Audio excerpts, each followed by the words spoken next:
Welcome to The Drip, presented by Michelob Ultra. I'm your host, Christian Crosby. Joining me is my co-host, infamous Casey. And this is the NBA show where we talk all things NBA fashion. And we're going to get right into it today. First up, we're going to talk iconic playoff outfits. From there, we're going to talk about the best sneaker debut of 2023, 2024. And then from there, we're going to talk about our NBA app Style of the Year nominees. Casey, are you ready?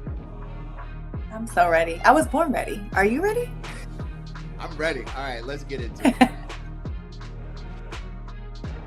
Let's jump into most iconic playoff outfits. We couldn't have a most iconic playoff outfit category without this one guy, Russell Westbrook. This guy has always been ahead of the game. I feel like he deserves some flowers right now. And we're going to start right here with these nerd glasses. It's the nerd glasses era right here. This was definitely that like you're a jerk era, New Boys, you know what I mean? Like jerking, no lens glasses, Vans. Definitely. This was like, that. Yeah, this is when tight jeans were like, if you weren't wearing tight jeans, you weren't cool era. And I gotta admit, I was a victim of that era very much so for a long time. But I actually like this era. Russell Westbrook was leading the pack when it came to this look. Like the ankles out, you know, the tight jeans, the holes in the tight jeans with the ankles out combination you saw right there. With the Vans. A lot of sunglasses. I like this look for him though, because I think something to note here is he was ahead of the game with this. This was like early. This was earlier in before everyone caught on to it. So he did get a lot of heat for dressing this way at the time. But, you know, not long after, I think a lot of people followed. Yeah, no, I definitely agree. I think he was way before his time in this era. And the thing about it is if you didn't live in this era, so especially, you know, like younger kids that are probably watching our episode right now are like, never, no way. But at that time that he was wearing those things, it was iconic. It was the style. And again, he was just trying some of those trends quicker than most, but it was definitely in at the time. So, I mean, yeah, don't knock Russell Westbrook. He's definitely a style icon. Nah, you gotta love Russell Westbrook though, because like he's the guy who, like in this photo here, who'll wear the shirt and only have one button buttoned up, like one more button away from having a shirt just completely out. You also notice a lot of style that's popular now with like sleeveless shirts or showing a lot of your arm or some of your chest. He was doing that like 10 years ago, as you can see, which now is considered completely normal now. Like here you go, right here. Wearing a suit with no shirt under it, that's very common now, but doing this back then. Also, shout out to the Converse Off-Whites that he matched his entire suit with. This is a fire fit right now. He went off back then. Russell Westbrook was ahead of the game for sure. Absolutely. He definitely was like that no shirt or like cutout shirt. I think that he wore, if I'm not mistaken, like an overalls outfit with no shirt that caused like a lot of controversy.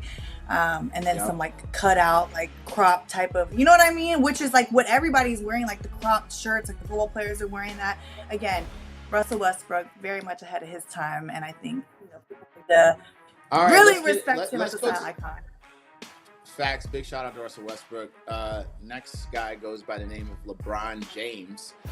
Let's take a look at some of his playoff looks throughout the years. Let's see what we got here. We're going to start off with this look right here. This is Game 1 NBA Finals 2018 versus Golden State Warriors, one of my favorite playoff series ever. Not playoffs, but final series here ever. And LeBron James coming in hot with the high boots, the high socks, and the shorts suit that we hadn't seen that often before until this moment. What do you think about this, Casey? Okay, so like at the image we're looking at right now, like it's like knee up, love it. The shorts is really dope. Again, you know, this is before a lot of people started doing it.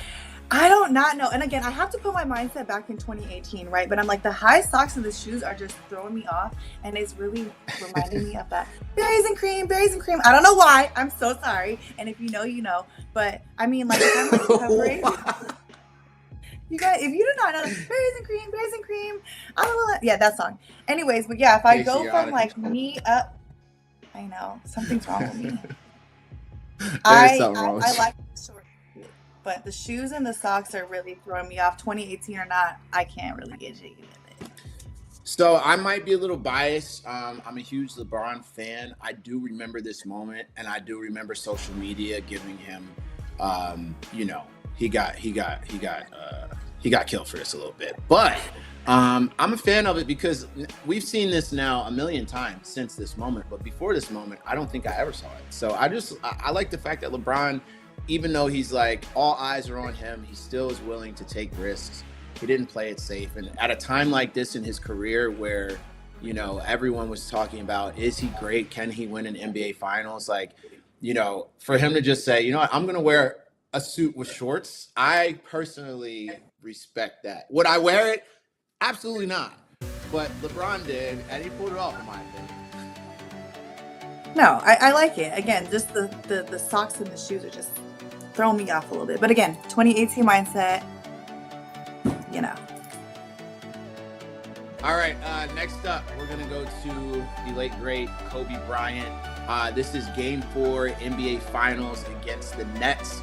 Obviously, Kobe Bryant representing the Lakers. This is 2002. Let's take a look at this fit. I don't know if you remember this, Casey, but he came in wearing the Michael Jordan jersey. The baggy look was in style at this point in the world, which you gotta love. This was his pregame outfit right here.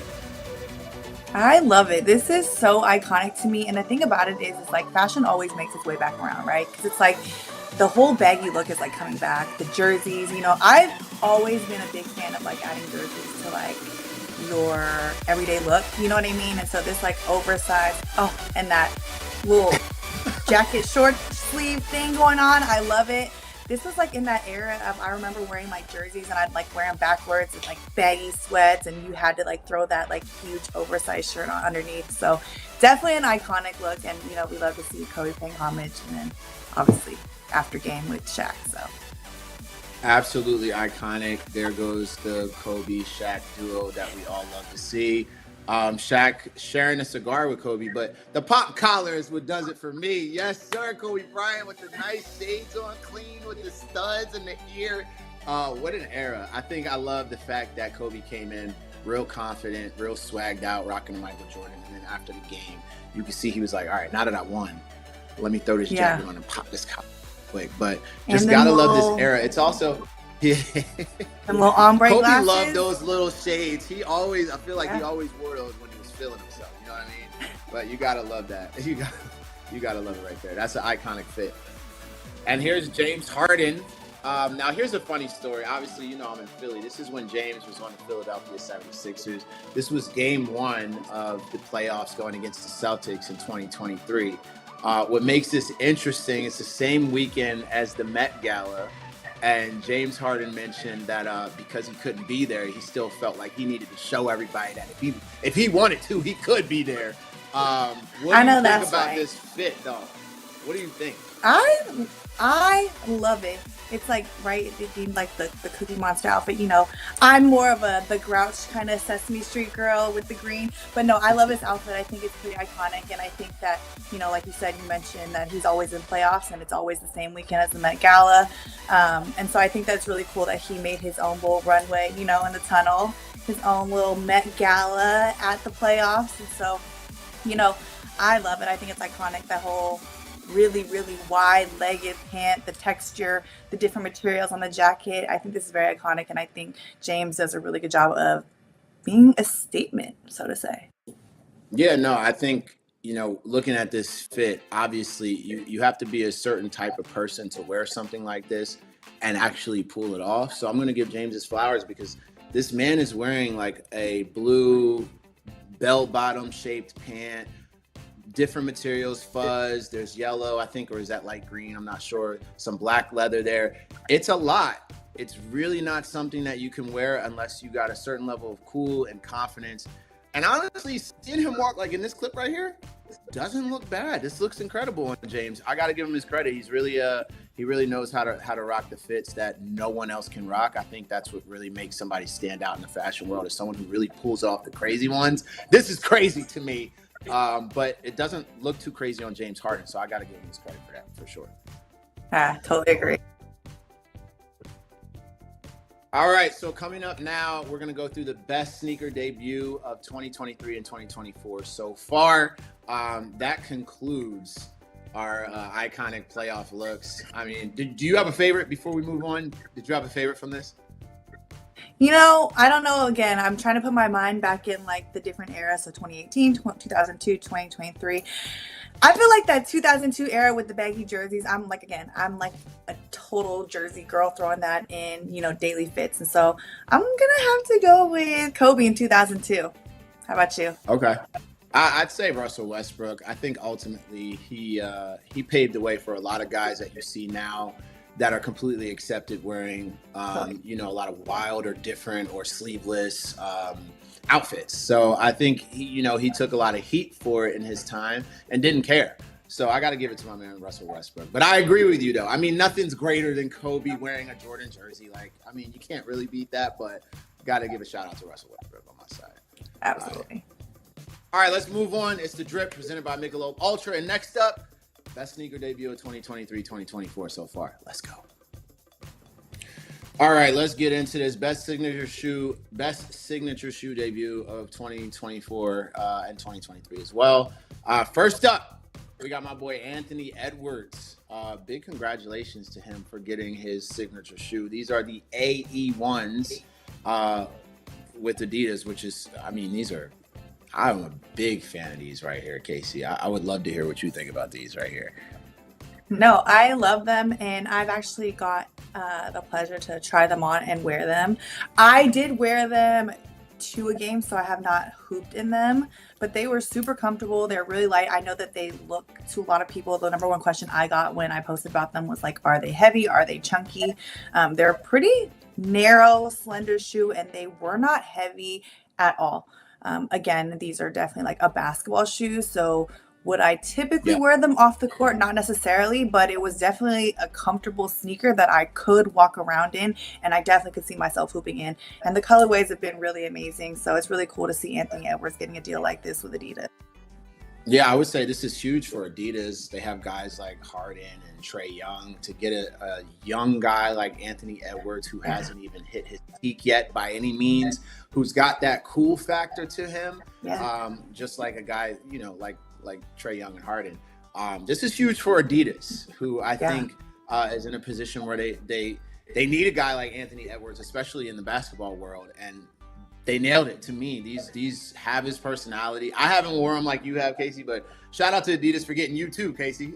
And I think it's really cool because he's been like super like really like pushing his shoe. You know what I mean? Like he really believes in his shoe, and I know there's been some stuff on the internet about like KD rocking them. You know what I mean? Like there was a little back and forth between that. Obviously, KD is a Nike athlete, but you know what I mean? Like he goes hard for his shoe. He really believes in it. I think that's what's really cool too. And Yeah. All right. Next guy, Scoot Henderson. We got the Puma Scoop Zeros. Let's take a look at those with our guy Scoot Henderson. They're coming up right here. There they are. Bow. You gotta now. If you're into the colorful sneaker, if you're into the different patterns, if you want to stand out, if you want people to look down and say, "What do you have on your feet?" You're gonna rock these right here. This is huge for Puma. I think there was a time where it was really just Nike dominant basketball sneakers on that NBA floor. Now we're coming into an era where you got companies like New Balance, companies like Puma, really locking these guys in and getting creative. So I love to see this here. What do you think, Casey? No, I love them. And you know me, I love anything colorful. Obviously that green is like, if it's green, it's for me. But no, I think Puma's been doing great in the basketball scene. I mean, they have players like Melo, they have Breanna Stewart on the W side, and again, I think a statement shoe is just really cool on the court, right? Because for a while, you just, like you mentioned, you just seen Nike, and now you're seeing different colorways, you're seeing customs, you're seeing PEs, you know what I mean? And so I think it's just really fun. Again, sneakers for me are like a very much like a statement piece, and so they speak when you guys are just not talking. And so I think this is really cool, and I do love to see that there are a bunch of different brands that are being that are on the court now, and people are having deals with, and not just Nike and Adidas. Yeah. All right, let's take a look at the next one. Our guy Devin Booker with the Book Ones. I think we discussed these a little before in one of our episodes before, because they're such a lifestyle, casual looking sneaker. It's not a typical basketball sneaker that you see on the floor. It almost looks like he's not wearing basketball sneakers at all. And I think that was the whole purpose of this, if I'm correct. Casey, am I wrong about this or what?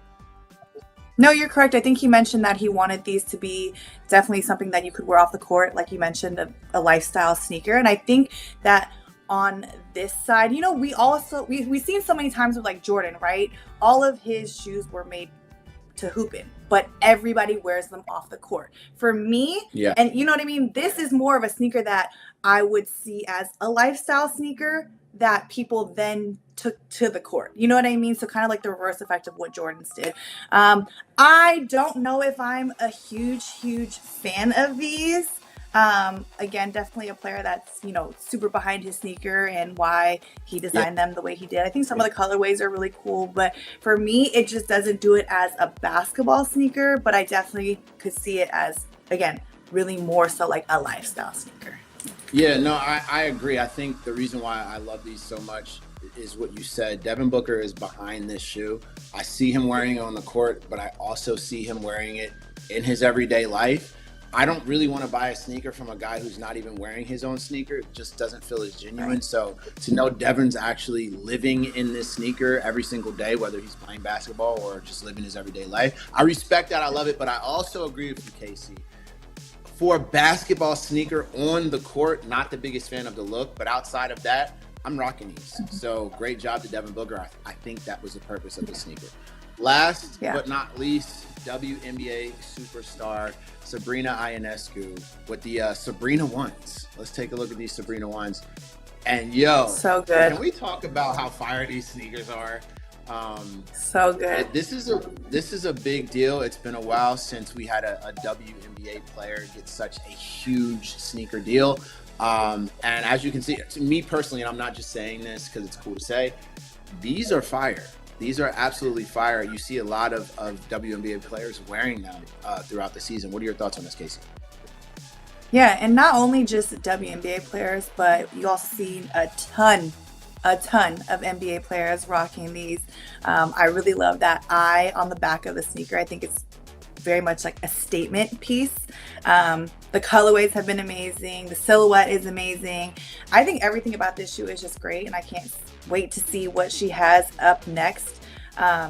It's been a great shoe, and I think, you know, from what I've heard, I haven't, again, had the opportunity to hoop in these, but I have heard that it's a great on-court sneaker, so I love it. All right, I mean, I don't want to do this because it's going to be hard, but we got to pick our favorite here. If you just had to pick one out of the four that we showed, do you have a favorite signature shoe here? Okay. So I do want to, you know, give an honorable mention to Scoot because I really love the designs, the colorways on his Pumas, but I'm going to have to go with Sabrina. I think she is killing it. She's representing for, you know, women's basketball players, and I just love seeing it on both the NBA court and the WNBA court, so I'm going to have to go with Sabrina. How about you? Okay. I think I would have to go with the AE ones. Anthony Edwards. I think because he's so influential and cool that people expect this success from him, and almost that kind of discredits how amazing it is that this young guy is good enough and cool enough to have a shoe this good with Adidas. So I think that's a huge accomplishment and speaks a lot to just his game, but also his brand outside of the game of basketball. I think is growing rapidly. People are falling in love with this guy. So the shoes were not a bust whatsoever. So I'm going to give it to him. So that's a wrap for the debut sneakers of 2023-2024. Next up, we got the NBA App Style of the Year nominees we're going to talk about. Be sure to download that NBA app, create your NBA ID, and get your votes in. Here are the nominees coming up. All right, so let's get into the 2024 NBA App Style of the Year nominees. And make sure you guys sign into the NBA app or create your free NBA ID to lock in your picks. You can even show them off with a custom graphic. First up, Shai Gilgeous-Alexander, which I know, Casey, you're not surprised about this. This guy's been killing No. it all year. And I mean, we've talked about this guy a lot. I'm a big fan of his style. Does he deserve to be on here in your opinion? I know the answer is going to be yes to that, but do you think he's at the top of this list like I do?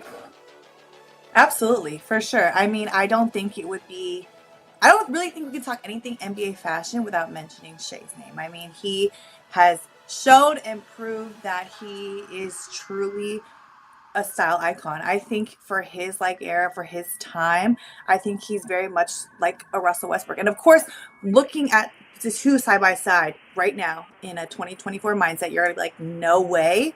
But you're gonna, there's people that are like, right now that are like, oh, I would never, like the tank top, for example. You know what I mean? Like some people probably like, oh my God, why would he wear that? That's totally not in. And then we're going to look a couple years from now, we're going to be like, oh my God, again, way before his time. So I think that, again, we can't mention style in the NBA without mentioning Shea. He's definitely up there as a top 3 for me. I think when people are thinking about voting for someone in this category, style of the year, sometimes they think their style, right? So they look at a guy like Shea and they might say, I would never wear that. His style is terrible, and they don't want to vote for him. But I think it's more about like just the style and how unique someone's style is, how consistent they are, how much they pay attention to detail, how they take risks or do new things or different things. To me, that's what I think about. And when I think about that, this is the guy I do think about the most currently. I like the comparison you said to Russell Westbrook with this guy, because let's be honest, all of these guys probably have a stylist, right? But it's not about just that. It's about what is this individual actually adding to it, and how much of this person how much of themselves are they adding to each of these fits? I think Shea does a great job with that. No, that's such a good point. And I think people need to remember, again, not just if doesn't make it fashion or style if you would wear it. You know what I mean? Like we got to look at what's trending, what's in, who's trying to step outside the box, who is pushing the boundaries. You know what I mean? And I think Shea does that very much. And I think that it's just, again, he's such an icon when it comes to fashion. So I agree. Next up, a guy we talked about a lot, Tyrese Halliburton. He's, to me, I've seen him just come out of nowhere and start dominating fashion. I feel like he just made a decision one day. He's like, I'm about to take over this thing called fashion. And he's done a great job. I have nothing bad to say about his style. I think it's very classy, but every now and again, you'll see him rocking something a little crazy. So I can rock with that. What's your take on Tyrese? Yeah, like you said, I think classic is definitely a word when talking about his style of fashion. I love that he always throws in like the glasses or some type of accessory piece that just adds a little pop, look like right here with the glasses and the hat. Okay, here we go back with the socks, and I believe this is 2024. But no, I think that, his style works for him. And so whether or not, I don't know if he has a stylist or not, I'm going to assume that he does. But again, like you mentioned earlier too, it's not necessarily the stylist. It's like how people rock these fits, you know what I mean? And so I think everything that he has worn this season works for him, and I'm really excited to just see where his fashion sense goes in the next couple of years. Look, this one right here, I don't know about this one from my personal, I would never, but this is the type of fit right here that you see where it's like, okay, he's putting a lot of effort into putting together his fits, because this outfit is wild.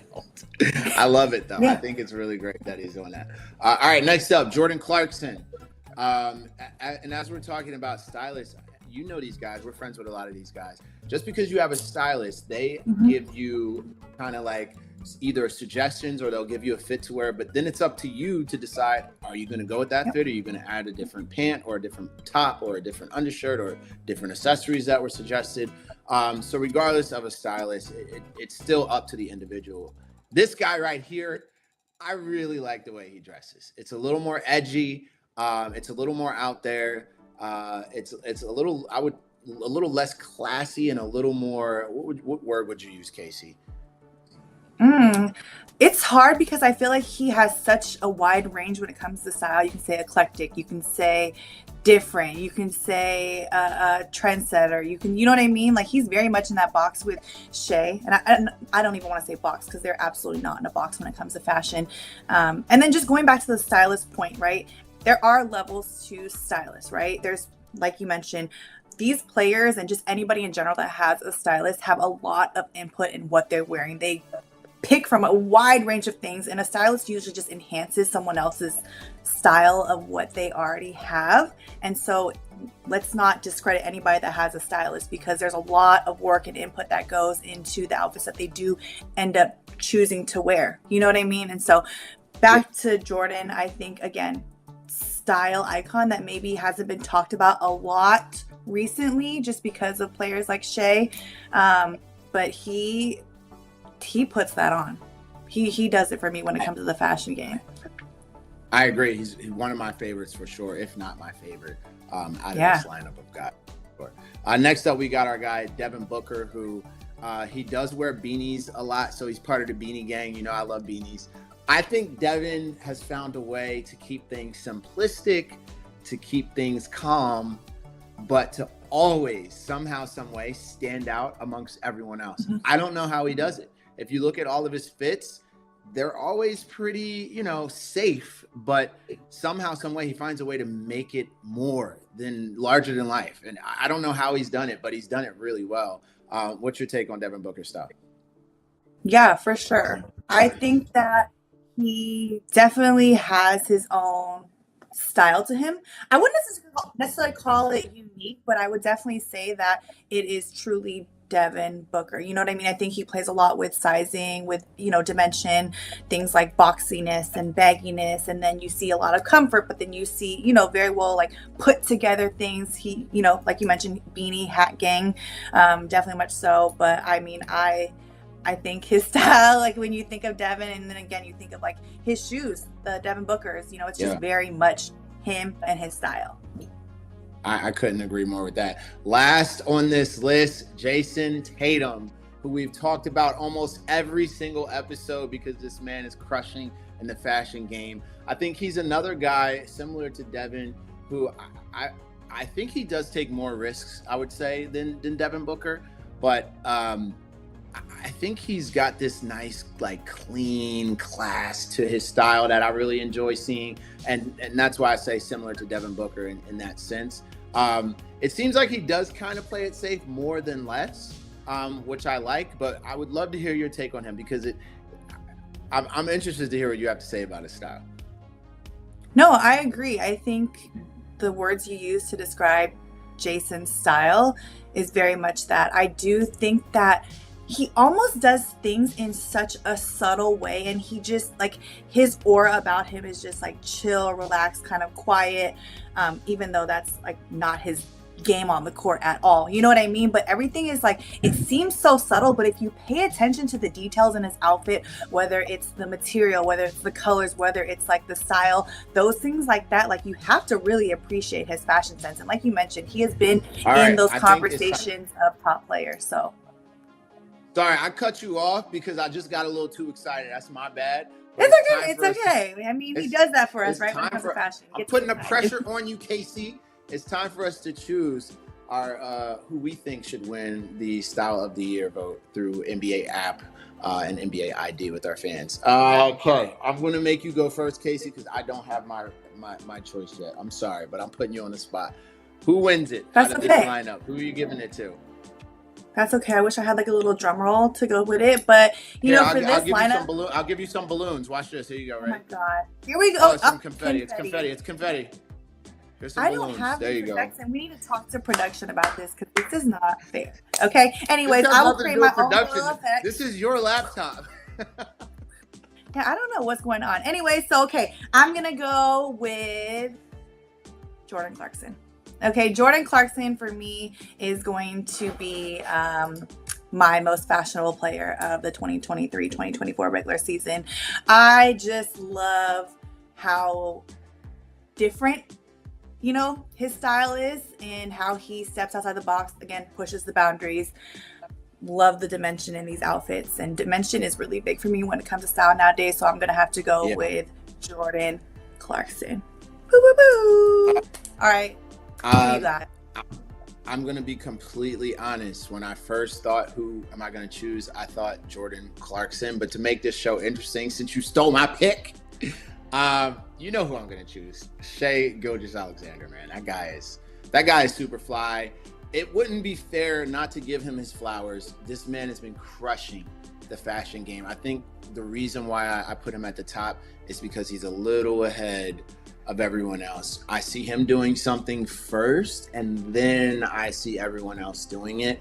And everyone does it well. Some people even may do it better after he's done it first. But I think he deserves that acknowledgement of taking that risk, being the first guy to do it. That means he's got his pulse on fashion. He's invested. He's looking up things. He's following trends. He's ahead of the game. And it shows. So I got to give it to Shai for sure. I like your pick, though. Jordan Clarkson is the man. I got to give it to you. No, those two are very hard to choose between. Like, you know what I mean? And again, like, Shai is definitely a fan favorite. And so I just, you said you had to throw it off a little bit, but I feel like I had to throw it off a little bit and pick Jordan. So. All right, well, this is The Drip presented by Michelob Ultra. We'll be right back with one more thing. All right, not long ago, we had the WNBA draft, and that red carpet was red carpeting. It was a good one. Orange carpet. Oh, I'm sorry. No, the style was crazy. I was super impressed. So we're going to run through some of the top fits that we saw at the WNBA draft, and we're going to start off with Aaliyah Edwards. Let's take a look at her fit. Now, Casey, I'm really leaning on you because obviously you're female. You know style. For me, this fit right. Tell me if I'm wrong. The dress is great. I'm really, really loving the clutch.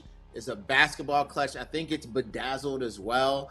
And I think you can agree because you got the green hair going. I love how she uses her hair to also accessorize the outfit with some color there. She did the thing. I mean, it's giving boss lady. It's giving like she's ready to put up 50 in a game. Like I'm really feeling the energy here on the orange carpet from Aaliyah. Tell me if I'm wrong. Are you feeling this? No, absolutely. I think that the girls have like a little bit of the women have an upper hand when it comes to, being able to style our hair and make that a statement, when it comes to our style and fashion. I think that she definitely looks amazing in the all white, and all white is always a statement. And then the clutch being kind of really that statement piece alongside her hair, the bedazzled basketball. We've seen a lot when it comes to the orange carpet, things like that. And so you really can't go wrong with this all white. I think she nailed it. I don't know if you can tell. I'm trying to look at the necklace she has on, that accessory there. I can't tell what that is. I wasn't sure, Casey. I couldn't tell because accessorizing is always really, really a key piece when it comes to the women and when they dress. You know what I mean? Lots of necklaces, things like that can make a big statement when it comes to. Is there anything you would add to this fit or take away or change about this fit, Casey? No, I think that this works for her. I am excited to see some of these draftees in their tunnel fits, their tunnel walks, because a lot of times we see outfits at the draft, but it really doesn't resonate with their actual style. You know what I mean? So we see, players in dresses and things like that. And then we see a completely different side of them. Obviously it is the orange carpet, dressed to impress, but then we really see their styles come through when it comes to the season. So I'm just excited to see what some of these girls have in store for us when it comes to season. All right, let's move on to our next player, Angel Reese, who everyone was extremely excited to see. And she did not disappoint. I mean, I'm loving the dress, the sparkles. I'm gonna let you jump into this, but I think it's the dress. It's got like that little, what do you call that, Casey? The hood that's attached to the hood. Does that have a name, or is it just a hood? Like I don't know. No, I mean I don't know if there's like a specific name for it. It is just like a hooded dress, which we don't see very often. You know what I mean? Like I think that it adds depth and dimension to it. A lot of people just have like just a classic dress when it comes to showing up on the orange carpet. And so I think that Angel has shown, and I don't know if anyone's ever seen her TikTok, but she does a lot of like fit stuff where she's like stepping outside of the box and trying new things. And Angel made her announcement that she was entering the draft through Vogue, which is iconic. And so I know she's been working with Vogue a lot, which obviously is known for fashion. Vogue is fashion, right? So I think that this dress is super iconic. She looked amazing, as did so many of the other women on the orange carpet. But she was definitely up there when it was like talking about who was the best dressed on orange carpets. Like when I look at this fit, Casey, like we talked earlier about the Met Gala with James Harden. This fit right here to me is Met Gala caliber, right? Like I think this is something she could walk right onto the Met Gala carpet and fit in like nobody's business. I think this is like very high level. I think she nailed it. I'm not sure which brand this is, but this is fire. Like I'm giving her a 10 out of 10 on this. This might be my favorite one so far. Am I tripping? Am I gassing her? I don't know. No. Am I gassing Casey? No, I think you're on point when it comes to this outfit. And again, like I'm just really, really excited to see what she is going to bring come season time, come Tunnel Walks. Okay. All right. Next up, we have Cameron Brink.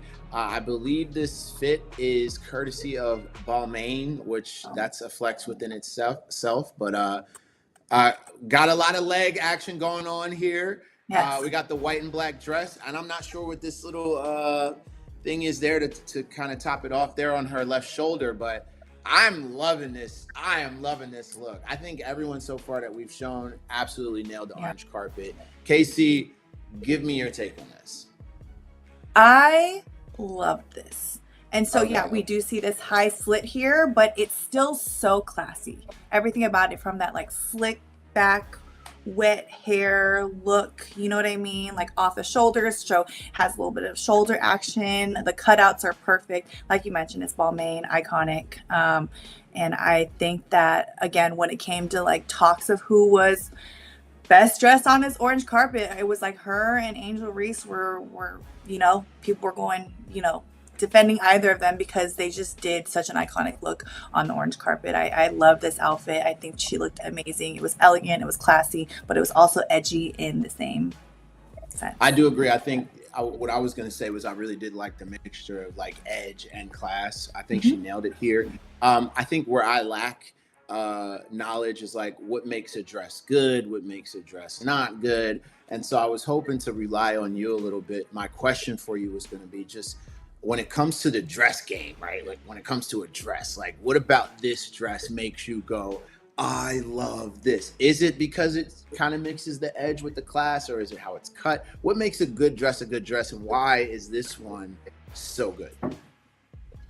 Yeah, no, those are great questions. I think for me, when talking about dresses, you have to look at dimension, right? There's just different shapes in this. Like there is the high slit, there's the cutout on the like abdomen area. You know what I mean? Like it's very much a lot of like geometrics in this dress, which I love when it comes to dresses. You know what I mean? Like dresses can be kind of simple sometimes, but there's nothing simple about this dress. And the whole black and white is just very classy. And then again, like I mentioned with the cutouts, the high slit, it is giving still edgy and fashionable. So love it.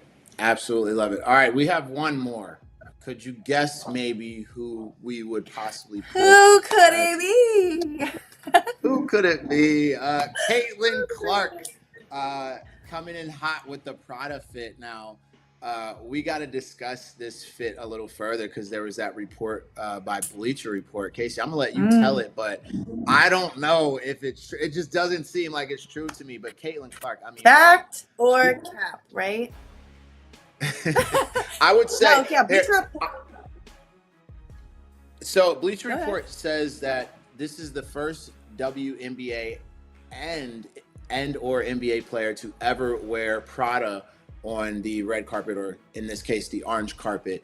I find that so hard to believe. Me too. But if it's true, that's awesome. And congratulations, obviously, to Caitlin Clark for getting that big moment with Prada. Me personally, I'm like, well, her name is CC. It would have been maybe cool to see her do something with Chanel, but that's just me because my name's Christian Crosby. I see what you did there. You like that? But no, I'm Prada her. No, I'm just kidding. No, I mean, I like you said, I know how to a little corny thing in there. It wouldn't be me if I didn't do that. But yeah, that Love state or the fact or the stat from Bleacher Report saying that she's the first WNBA or NBA player to wear Prada at the draft is kind of hard for me to believe, but you know, I could be wrong. I don't know. Maybe somebody can, you know, hit us with a fact or cap on that. I think that the look works for Caitlin. I don't think, again, sometimes with the college girls, we don't get to see a lot of their off-court fashion. We just see everything with them is on court. So it's really nice to see these women change it up. Again, very iconic with the Prada. She was literally Prada head to toe, from the sunglasses to the bag to the shoes, everything was Prada. I love it, and you know, again, it works for her. I'm excited to see if this is something that she sticks with, like this style, when it comes to the season, or if we're just going to see a completely different look from her. I mean, Casey, I've seen you wear so many different outfits where I'm like, I don't know, how did she put that together? Where did that come from? How did she think of that? You obviously have great input. Would you change anything about this fit? Is this like Casey approved, or is there anything you would do differently about this? I would love to hear your take on the outfit specifically from your perspective. Yeah, I mean, okay, so sometimes, and it's not always about me, right? You know, because we look at other outfits, we look at people's fashion, and we're like, I love that for them. I would definitely wear this outfit. I would probably, if I did wear it, not that you asked, but if I did wear it, I would change probably that under top. I would wear something different, maybe a pop of color, or maybe, I don't know, it looks from this view and the pictures I've seen that it was maybe like a sequin thing. I didn't love that, and that was just, again, a personal opinion, so don't hate me for saying it, but I do love the matching like jacket with the skirt, you know what I mean? The undershirt, I probably would have did something a little bit different. Okay. But again, it works for her.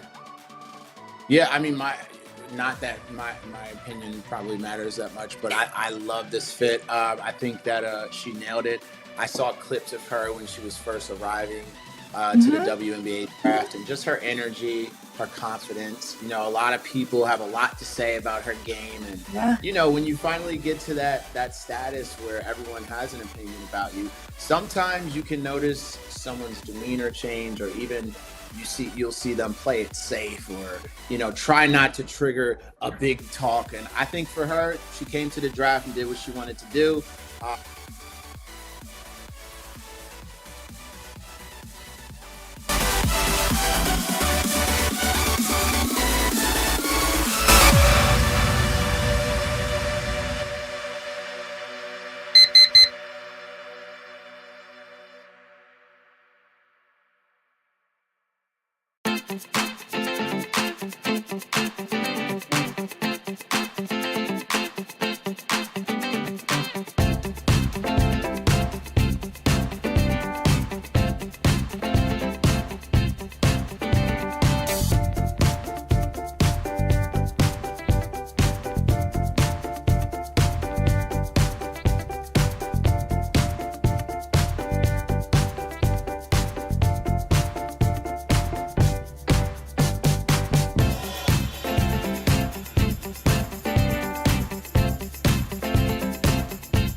The paint gets the bump and the shot, and Miami takes the lead for the first time, 13-11, and Jaquez going to the free throw line. And you have to imagine how excited Jaquez is to be in the starting lineup.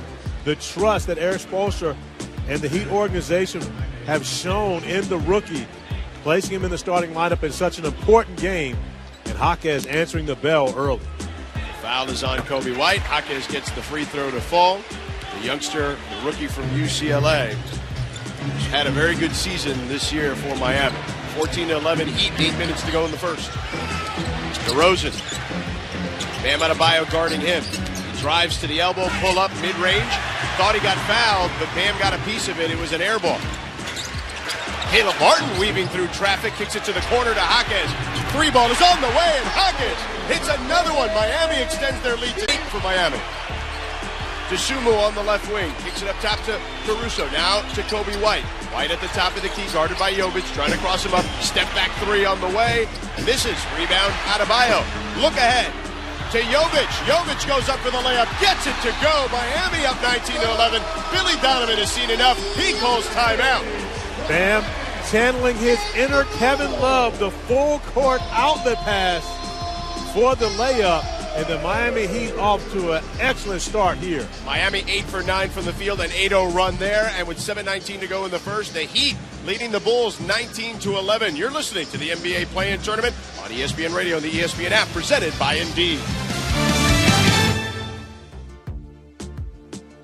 Playoff basketball is when moments are made. Get in on the action on PrizePicks, America's #1 daily fantasy sports app, where you can win up to 100 times your cash. Just select 2 or more players, pick more or less on their projections, and place your entry. Right now, PrizePicks will match your first deposit of up to $100.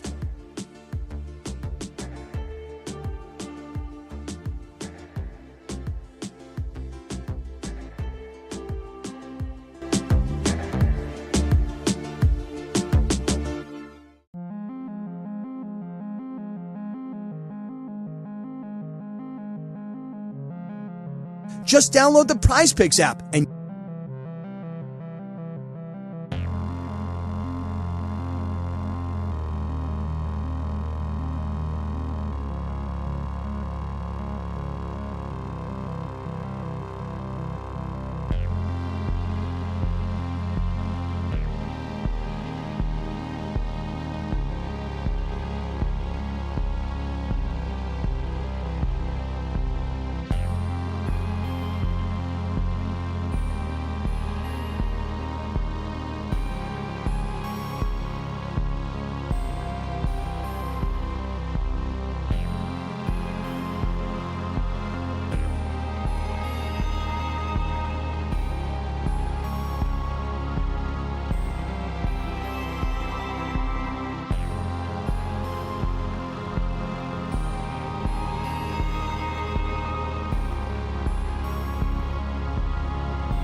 and use the code OT.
tonight, knocking it down, though, when it matters the most.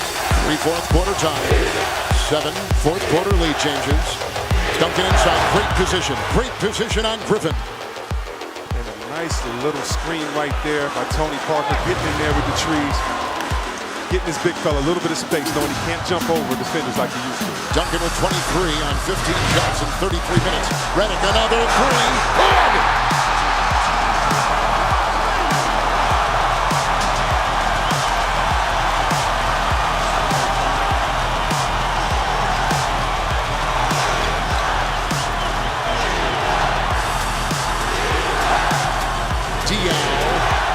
Parker, shot clock at 7, Paul defending, Tony gets it to go down. Incredible shot, another lead change, Spurs by 1, under 4 to go. We are seeing some tough shots, a lot of guys stepping up, making a big play.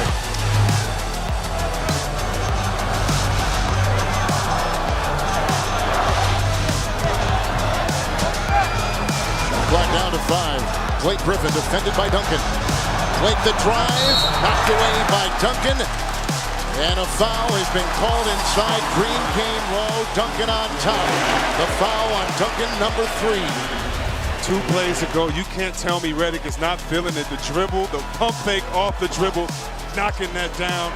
You have to love that. Then on the other end, look at this. This is 2 big boys. Yeah, they're the smallest guys on the court. The 2 big party guards right there. Going at it inside. They just changed the foul. It is off of Duncan. It is on Green. It is Green's 4th. At the line is Griffin. Witness the redefinition of hero ball. It's not just the little things, it's the right things. The NBA playoffs continue Monday. Chicago at Cleveland. Clippers or Spurs at Houston. A couple of game 1s. Monday, 7 o'clock. TNT. From the line, Griffin 9 of 10.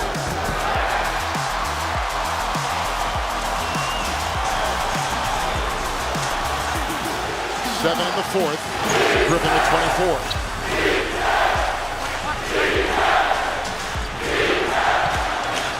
Diaw on a screen and it evaporated. Paul goes through it, got on Parker, now back to Boris Diaw, carving his way into Barnes. Picked up inside Green once, twice, a 3rd time Duncan! Got it! And a foul inside on the Clippers. 3:11 to go. The perseverance right there. And San Antonio by 1. It's so frantic inside the paint right there. Matt Barnes trying to make sure he gets his hand on everything. Look at him. He keeps his hand up in here. You're just fighting for it. It's just a scrum inside. If Matt gets another block, look, another block right there. But you just have to love the persistence of both teams. But fortunately, if you're a San Antonio Spurs team, bam, they knocked it down. Griffin got the foul. Another offensive rebound. Pulled down by Diaw. Approaching 3 to play, Spurs by 1. Yeah, we talked about those 50-50 balls at the beginning of the game as an indicator as to who was more involved in this game. Both teams right now going at it. They double Diaw. Parker in the corner, 3. Tipped up Leonard. Got it. Back up and in. And San Antonio by 3. 2:44 to go. How did Kawhi get that rebound? It looked like he just stretched out of nowhere to go secure the board. He's got 10. Griffin. Paul into the lane, floating for 2. Picked up inside San Antonio. Duncan wrestles it away from Griffin. Parker shifting gears and goes up with a rebound by Barnes. Paul. Redick. Leonard right there. JJ makes the move, kicks it out. Barnes, a 3. Go!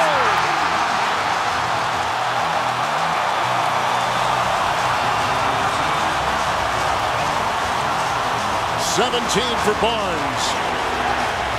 2 to play, tie game.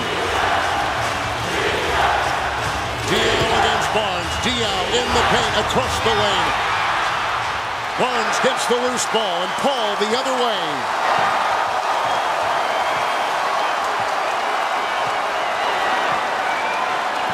No fouls to give. Paul. Griffin takes it, knocked away by Green. 5 block shots by Green. It's Parker. Diaw. Parker by Redick. Picked up by Diaw. Green, 3. Rebound, put back up and in. What a play by Parker. Timeout. Timeout Clippers with 1:23 to go. Coming 12 second chance points for the Spurs in the fourth quarter. Paul, Redick, Barnes, Griffin, Crawford, the five out there for the Clippers. A little change by Paul. Griffin to Crawford. Crawford followed by Parker right to the rack.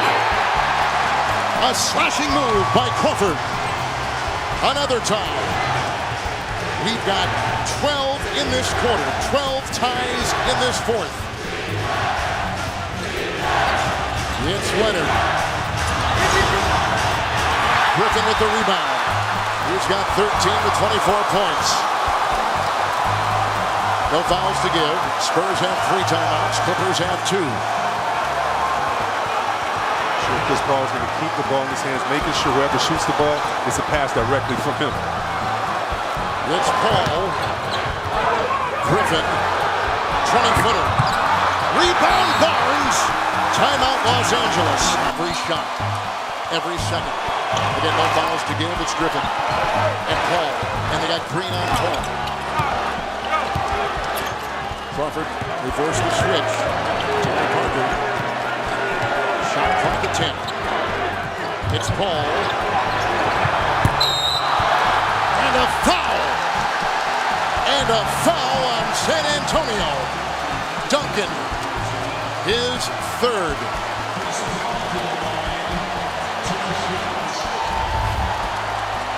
Definitely want to see this replay. Do not see the foul right there. Maybe he should have let him come down a little bit, but Tim Duncan disagrees and says no. There's no foul right there. It's the owner right there. His face is red as the shirt. Paul has made 25 consecutive free throws. And he's just put his Clippers up by 1. Paul, 24 points. 3 of 3 from the stripe. 6 assists.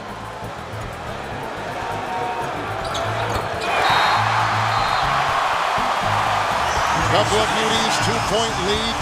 San Antonio will have the ball.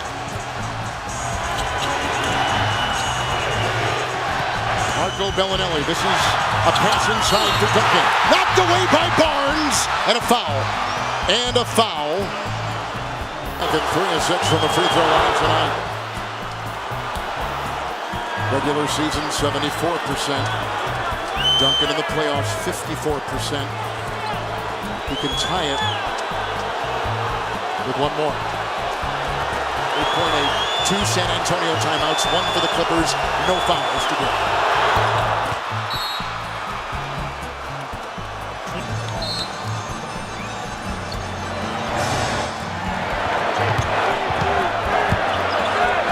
Green on Paul. And he got it! 1 second left! Clippers by 2!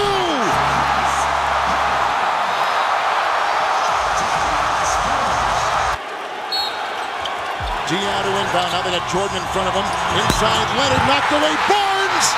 The defending champions have fallen! And the Clippers have ripped the heart out of the Spurs. And have won this most dramatic series by 2. Holiday with 11, stuck there, 5 of 15. Giannis with it, into Bam Adebayo, short, picked up by Adebayo. Here comes Lowry. It's Jimmy Butler. Screen, this is for the tie. Martin saves it. Butler's got it. Martin with Giannis there. It's a 2.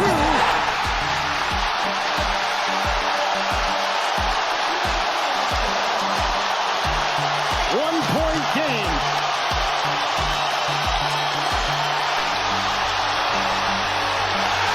It's loose. The lead, Jimmy Butler. And Giannis was trying to call timeout, but Kyle Lowry and his intensity and defense created another turnover. In this series. Butler has scored 35 points, 25 points, 30 points, and tonight 44. But how about the efficiency? 17 of 26. It's Middleton with the ball. Lowry on him. Giannis into band. Sidestepping, falling, scoring! What a play for the lead. Giannis puts it up and in. Did you see how long those strides were by the Greek Freak? Look at this. 1, 2. I mean, and taking Bam with him. He took Bam for a ride right here.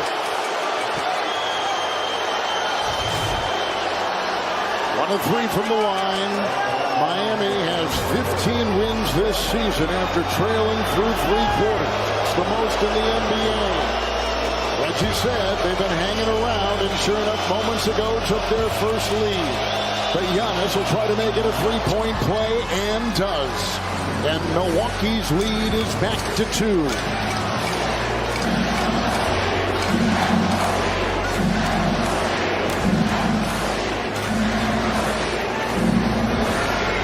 You can play isolation basketball last 3 minutes. They'll take it in. Out to Martin. Fakes it. Now fires. Got it! It's a 3 for the lead. Caleb Martin. How big has Martin been here in this fourth quarter? At both ends.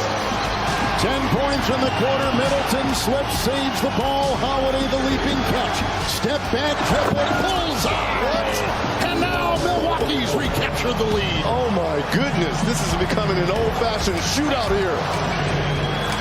Wow. Lowry trying to work his way in. Middleton's in front. Shot clock at 9. He'll accelerate and feed, and nobody home. Another turnover. And Lowry's had a couple here late in the game. He was expecting a dribble handoff with Duncan. Duncan wanted to go backdoor to that 3-point line. Milwaukee trying to tie the series. Middleton, triple. Rebound fought for. It's out of bounds.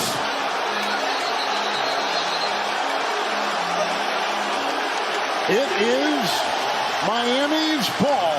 Timeouts apiece.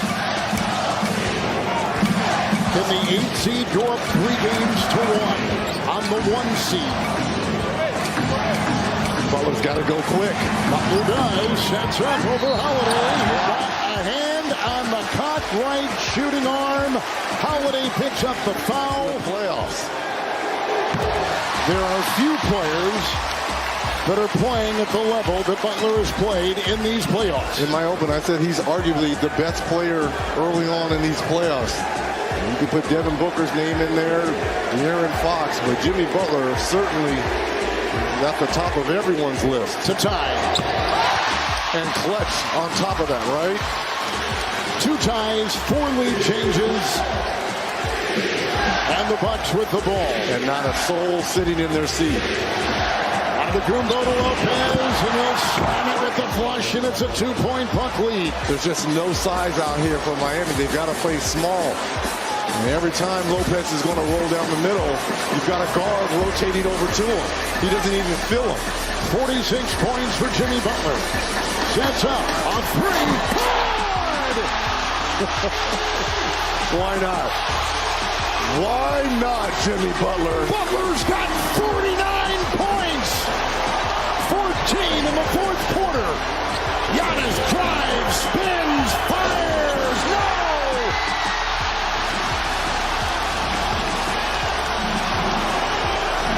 Butler. Long shot. Good!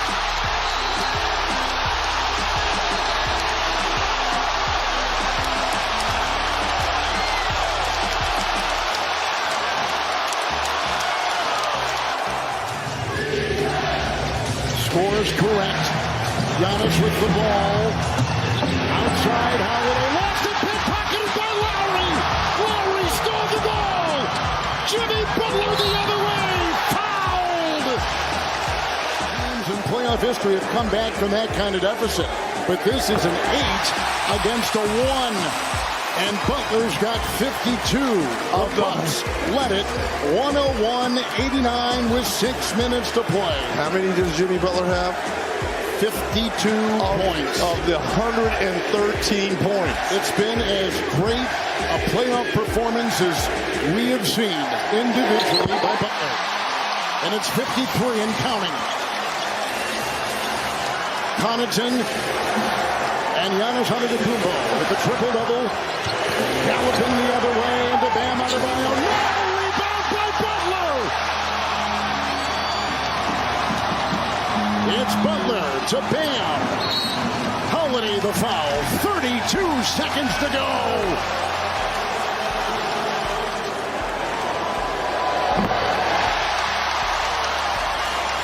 Lonzo Mourning, he might echo that.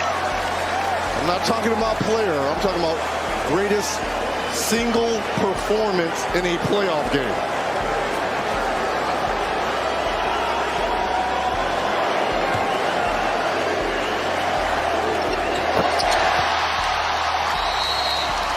Timeout Milwaukee. When Butler came back in the game, a big run. It's Ingles in the corner. Holiday. It's a three-point shot short. Rebound Ingles. Another three. Holiday. No. Rebound out of bounds off the rim. A foul on the Heat.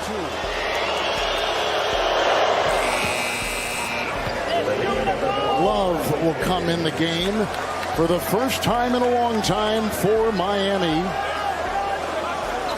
Joining Butler, Adebayo, Lowry, and Vincent.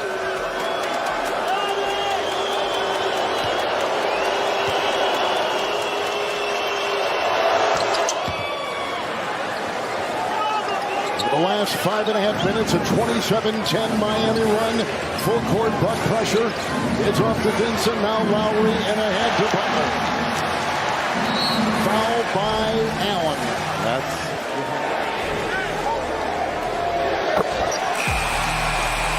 There's that. New career high for Jimmy Butler in any game, regular season or playoffs. 18-22 from the line, Miami. 17-20 Milwaukee at the line. 13 threes for Miami, 12 for the Bucks. Trailing 2 games to 1 to the 8th seed. Butler's put in 20 points in an explosive fourth quarter. Giannis. It's Lopez. Butler there. 3 off the glass and in. What a shot by Lopez. Butler. Lowry 8.4 in a 4-point game.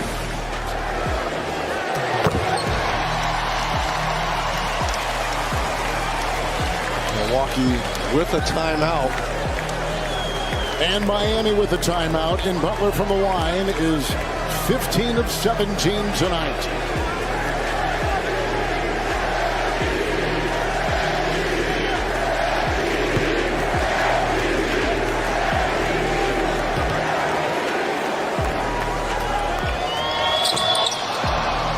Connaughton, Giannis, 5-point game. Antetokounmpo lost the ball. It's loose. Miami's going to win it. Miami has won it and goes up 3 games to 1.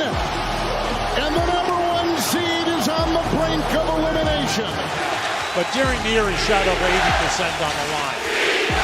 It's 4. It's under 5. Harden for 3. No, they haven't hit a 3 in this half. Parsons got a big wall of a screen from Osik, but Aldridge was right there, wouldn't let him get by. Plenty of time. To Howard on Lopez. Digging down Aldridge. Foul call.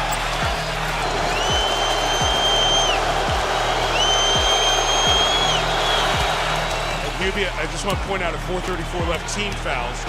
2 on Portland, 1 on Houston, especially with Howard. You can be aggressive and put him on the line a couple more times. Oh, sure. Come on, this is... We've got to give him credit. He's been shooting 64% in this series. But if you notice, only very few foul shot attempts tonight. No, that's true.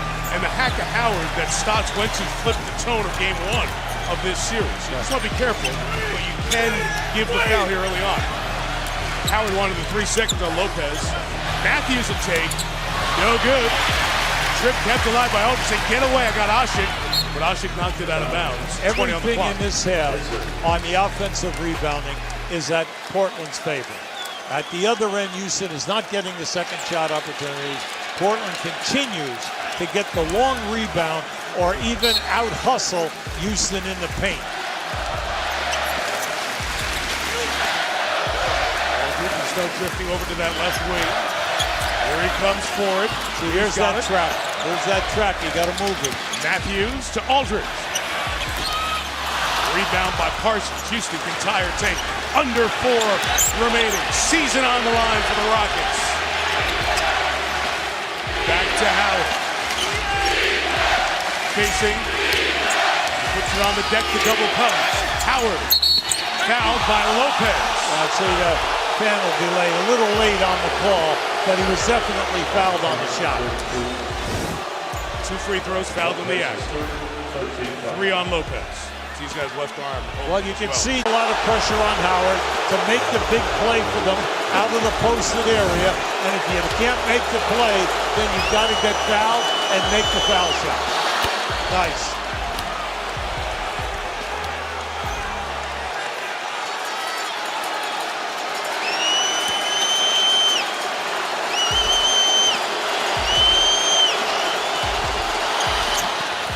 Dwight Howard has scored the last 8 Houston points, stepping up in the elimination game. We are all tied at 91, a series that has gone overtime 3 times in the first 5 games. Lillard trying to attack Lynn, trying to get to the rim. 3 are waiting.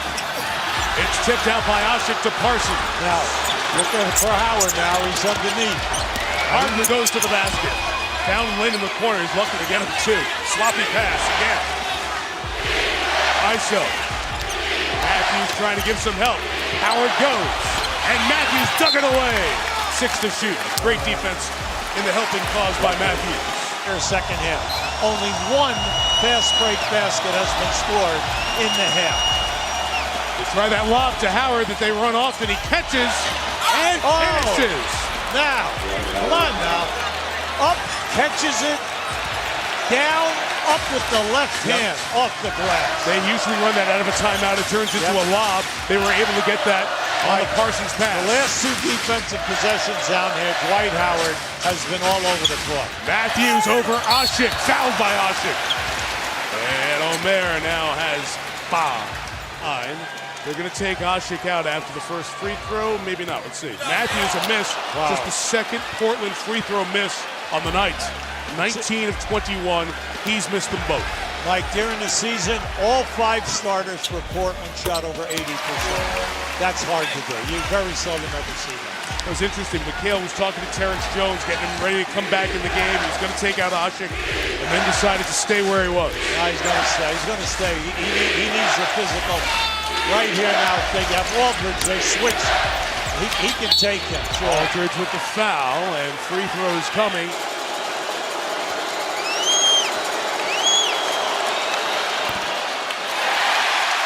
First miss in the 4th quarter. Portland Peck reminding the guards to come protect Harden and Lynn coming in from the top here. 0 for 2.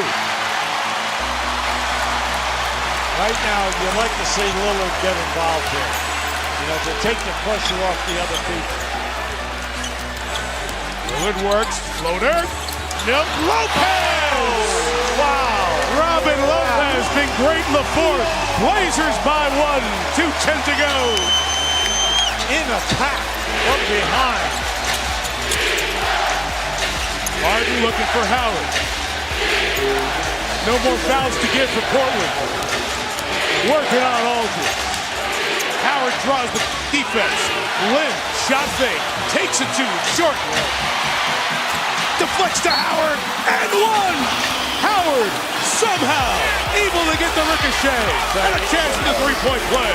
Mike, he's had a great look. He's really answered the bell under pressure. He's made all the key baskets for them. Now this one they luck out, the ball rolls off. but a strong move. But now he's got to step up and knock in that foul shot. Dwight Howard has scored the last 12 points. Very impressive. Very impressive. And at the defensive end, he's helped everyone in that painted area. The lead is 2. This series has been at this point in almost every game. But 2, who's been quiet. To Aldridge, double comes. Matthews at the top. Steps back on Parsons. No good. They can't hit their outside shots right now. Oh, you look up here. Lynn on the push. Lynn going all the way. Blocked by Lopez. Howard is fouled. See, that's why you push. You push because of the unexpected.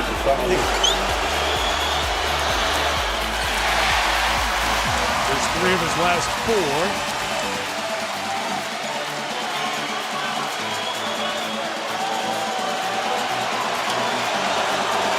Team still has 3 timeouts, as you see those yellow dots. Howard missed them both. Rebound Batum.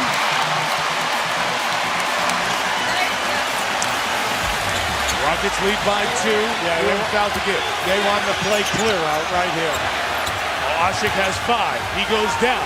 Aldridge shoots. No good. Portland under pressure is not making their shots. Final minute.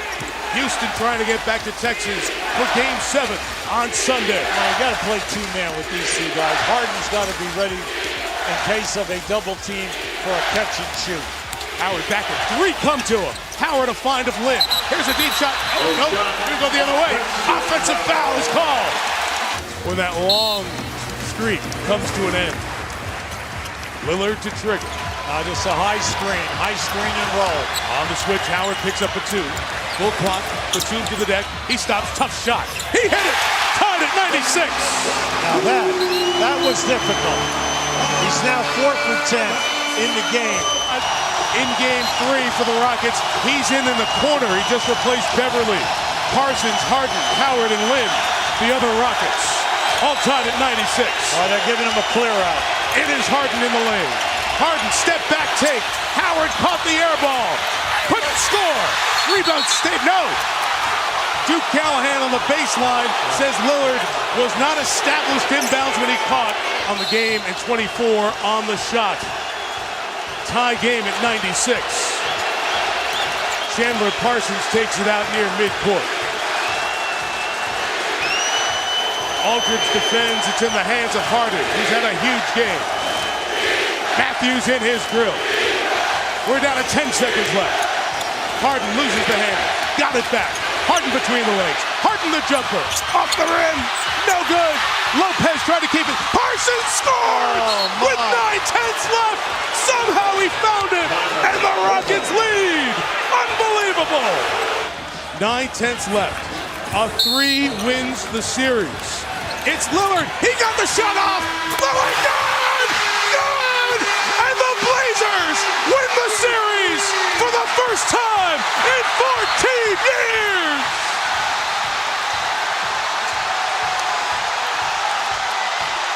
Five-point Cleveland lead. The cross by Oladipo. Green runs into Sabonis. Now they switch with Smith. Oladipo drives, stops, draws the foul.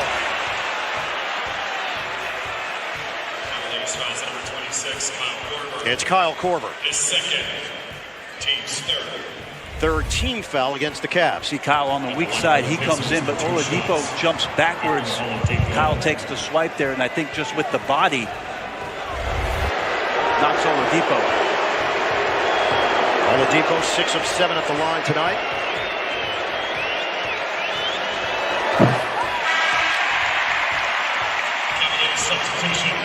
Well, Jose Calderon will check in for Green. Calderon has played 17 minutes.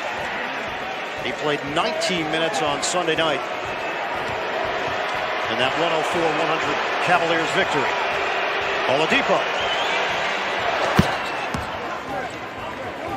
1 out of 2, 93-89 Cavs. Under 5 minutes to play here at the Cube. Calderon being harassed by Oladipo. Loops it to James, 10 to shoot. They work it to Korver. Now it's James. On the attack, he's fouled.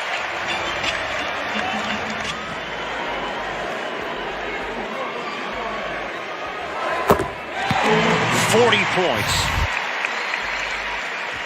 So the most 40-point games in the playoffs in NBA history. James climbing up that list. He has just passed Jerry West for the number 2 spot.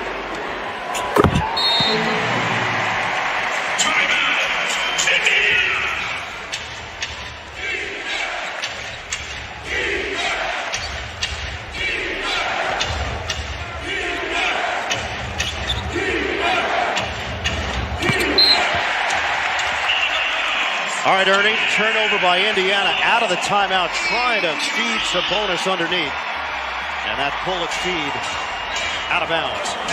It was open, too. We saw Sabonis clear space, unable to connect. There was Joseph who turned it over. James spins on Stevenson. Ball movement leads to Calderon, 7 to shoot. The Cleveland lead is 6. Shot clock is down to 3. Smith will have to create. Smith, step back, Jay, way off. Now controlled by Indiana.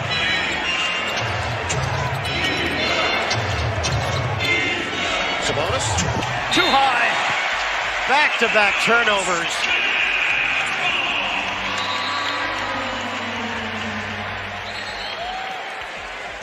Thaddeus Young was making a cut towards the rim.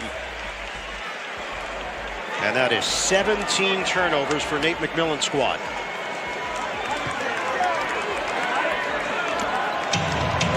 They averaged 13.3 during the regular season. Cleveland 95, Indiana 89. Isolation for James. Young on an island. James off balance. Off the rim, he's going to the free throw line.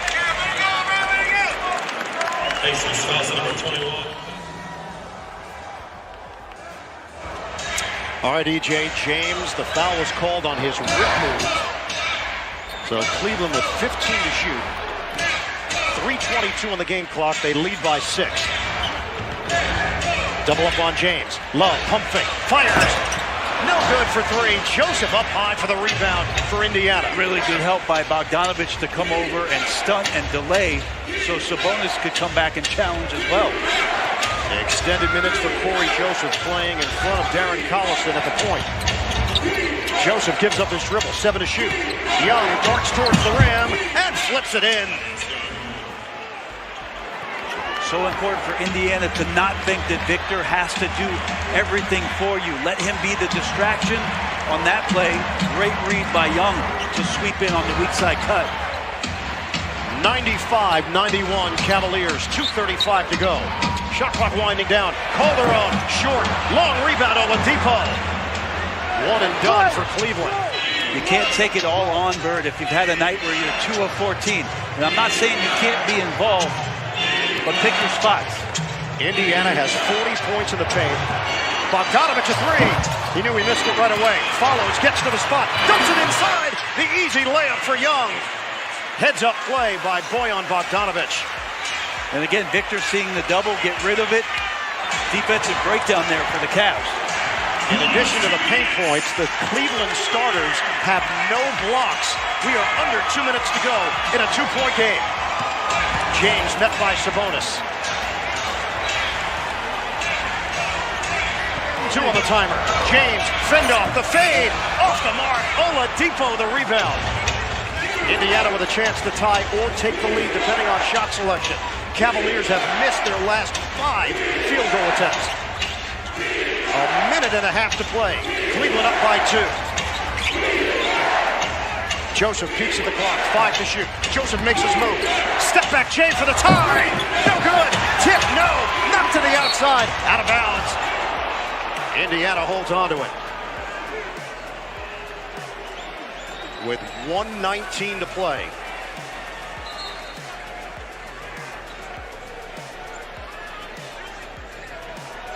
A change here for Tyronn Lue. Jeff Green in. Jose Calderon to the bench. The Cavaliers being tested. The Pacers have battled back. Cavs led by 12, 80-68, late in the third quarter. Sabonis drives in. Sabonis misses on the inside. Had a point-blank look to tie this game up. Wow, with how good he's been all game long, surprise Sabonis misses that one. Under a minute to play. James draws Young. James crosses, drives, kicks. Green, extra feed, love a three. Rims out. Rebounded by Young. 46 seconds to go. Cavaliers 95, Indiana 93.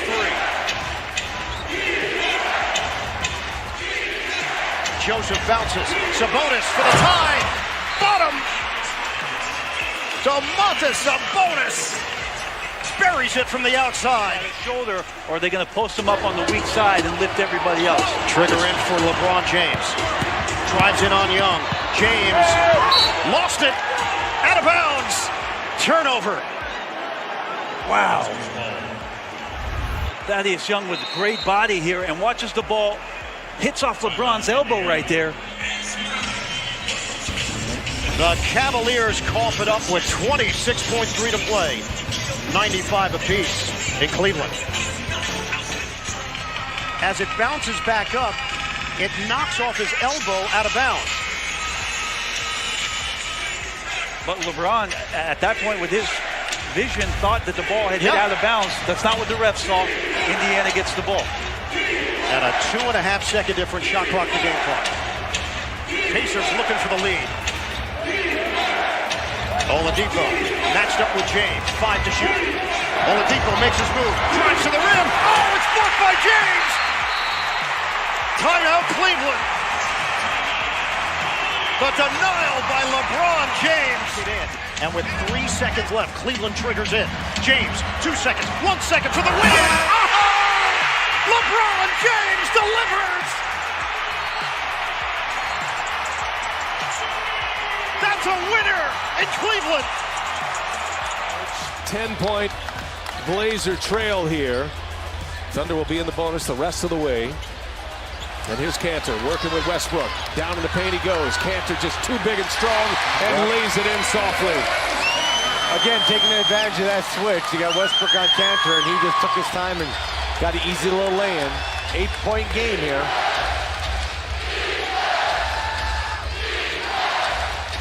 Westbrook will fire. In and out. Lillard with the board. Portland has been content to let Westbrook shoot those jumpers. Lillard for three. It's down! Damian Lillard, three-pointer number 9. Sets a new Blazers franchise record in the playoffs. Breaks his own record.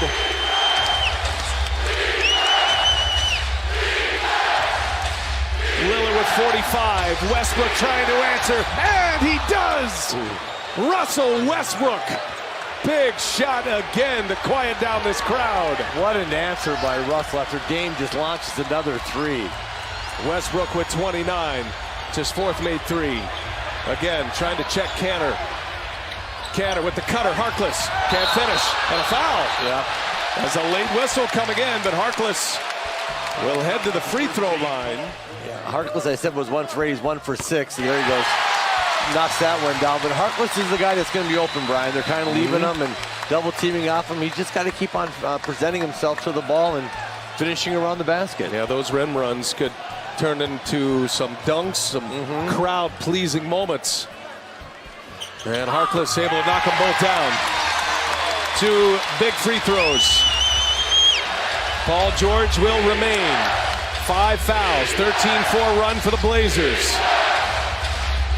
George on the take. George scores. Oh. Man, what a tough shot for Paul George. Oh, that was such a tough shot. 34 points for Paul George, and just doing everything he can to keep this OKC season alive. TJ McCollum, he's been cold. Had some foul trouble in the first half. Gets it to Lillard. Schroeder on him. Lillard, that's a 3, and that one in and out. And George secures the board. He was tripped. It's a timeout. Billy Donovan So the Thunder get the timeout. Thunder with the ball. An 8-point lead. In the bonus. George has been the hot hand. George kicks it. Schroeder for 3. Too strong, and it's Lillard flying high, but taken away by George. It's going the other way. Ferguson picks up the foul. Yusuf Nurkic arrives on the Blazer bench, and it'll be Portland ball, down 8. Great rebound in there, and he comes over the back. Yeah, Ferguson comes over the back there and gets the foul as Lillard goes up high for that board. C.J. McCollum working on Westbrook. McCollum, yes, big shot. C.J. McCollum has been quiet tonight. He's missed 10 shots. He has just one made 3, but that was a big one. He's got 13 now. 6-point Thunder lead. Westbrook will pull it. Boy, missed badly. Never had it in the hand. No. You could just see he didn't have a good release on it. Lillard goes by Grant. Lillard all the way, swatted by Grant. Kept alive, but Meany on a scramble, and it's George who comes away from the pack. George to Grant. And Westbrook will get it organized now. Westbrook has hit some big shots tonight. He's got a triple-double. And George, did he travel? The officials look at each other. They're calling a foul. 4 on the board. All of those misses, by the way, the 6 misses have all come, or all but one of the misses coming from behind the arc. So from 2-point range, he's only missed once. He's been putting pressure on the defense, taking what the defense gives him when they give him a shot, putting the ball on the floor, getting to the rack. So Paul George has played just a wonderful game here with 34 points. It's his series high, the 34, and he misses into the hands of Lillard. Missed them both. McCollum for 3. No, too strong. And Ferguson, a heck of a rebound to run that one down. Approaching the 2-minute mark. 2 minutes in the game. Both teams in a penalty. Westbrook all the way in. Wild shot and an offensive foul. Wave off the basket. Russell Westbrook picks up number 4. Puts the ball back in the hands of the Blazers. Watch Lillard sneak in here. Lillard comes in and catches him, and that ball ended up going in. That would have been an end one, but the offensive foul on Russell Westbrook as Lillard takes it in the chest. What a game.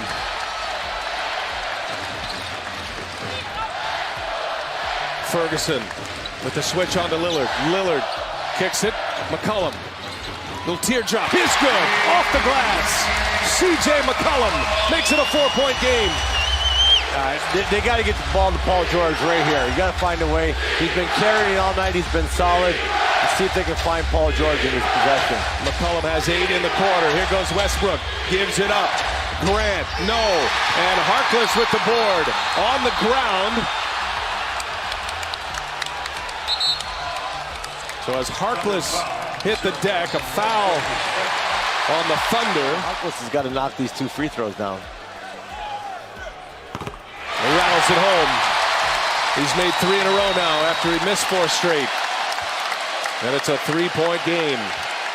Well, I said it last possession, but this possession, they better find Paul George. He's been carrying him all night, Brian. And, man, you don't go away from your guy right now. He's been very good for you all game, and let him carry you home. And remember, Portland's strategy in Game 4. Thunder with 1 timeout remaining. Blazers have 2 left. Neither with a foul to give, each in the bonus. 2-point game. Thunder with the ball in the lead. George wants a handle, and it's into the hands of Curry. A takeaway by Portland. Costly turnover for the Thunder. Blazers can tie or take the lead as we hit the 1-minute mark in regulation. George on McCollum. This is a long 2 for the tie.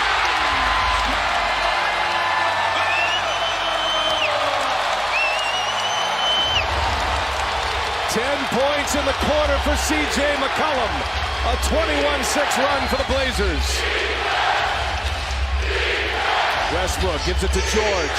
George will pull the mid-range, and he hits it, and the Thunder regain the lead. And Terry Stotts will use one of his 2 remaining timeouts.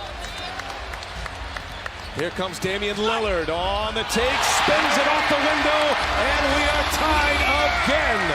What a finish by Lillard. He's got 47. And they went 2 for 1, so they're guaranteed the last shot here this game. Westbrook takes on Aminu. Westbrook, no, and it's Aminu with the rebound. Chance right here. Shot clock is off. Portland has a timeout. Lillard, a chance to send the Thunder home. Lillard, long-range 3, and it's good! At the buzzer! Damian Lillard! Are you kidding me? 2:20 remaining. Curry attacking Evans. Little hook, there's Green. No, oh, Green gets the roll. 6-point New Orleans lead. Can they hang on here? Trying to get their first win of this playoff series. The Dubs are up 2-0. Good job by Draymond Green. He forced Anthony Davis 3-4 feet off the paint. Shot clock to 3. Holiday, long range 3. Oh, a tough shot. Not what New Orleans needed there. 4 seconds left. You got to drive it. Curry will take it. Green with an offensive board and a putback. That is Draymond Green's impact for the Warriors. Tough night for him. 4 fouls, but look at his numbers right now. 9 points, 13 rebounds. They're down 4, minute 30 to go. Plus 15 on second chance points. Evans can't get it to go. Here's Thompson now. 1 and done again for New Orleans. Thompson being pounded. Here's Harrison Barnes. Put it in Curry's hands. Thompson lets a 3 go. And Davis secures the rebound. Wow. That was a big miss for Golden State. We approach 1 minute. 4-point Pels lead with the basketball. This is where the Pelicans young team, you have to grow up. You got to finish this game. Golden State Warriors, no foul, just play good defense. Holiday on the attack, kicks it. Gordon, no. Curry the rebound. And we got a timeout. Steve Kerr. Barnes with Draymond Green. Livingston down in the corner. Good deep out of Pelicans. Shot clock, single digits. Thompson working on Pondexter. And there he is again. Can't get that one to go. Green on the offensive board, but misses. Another opportunity here. Curry kicks it. Good ball movement. Barnes, no. And another offensive rebound. Livingston that time, and a foul. He's got 2 free throws for Livingston.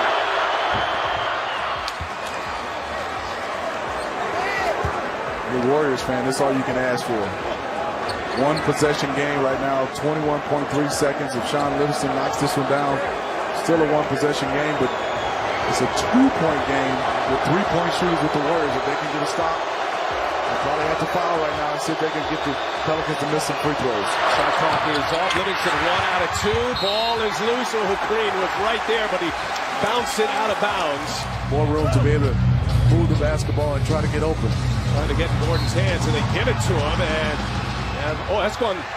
It's a foul. 20 seconds. And there is the best free throw shooter on the floor in Drew Holiday, and Livingston fouls him. A chance to make it a 2-possession game. Does just that.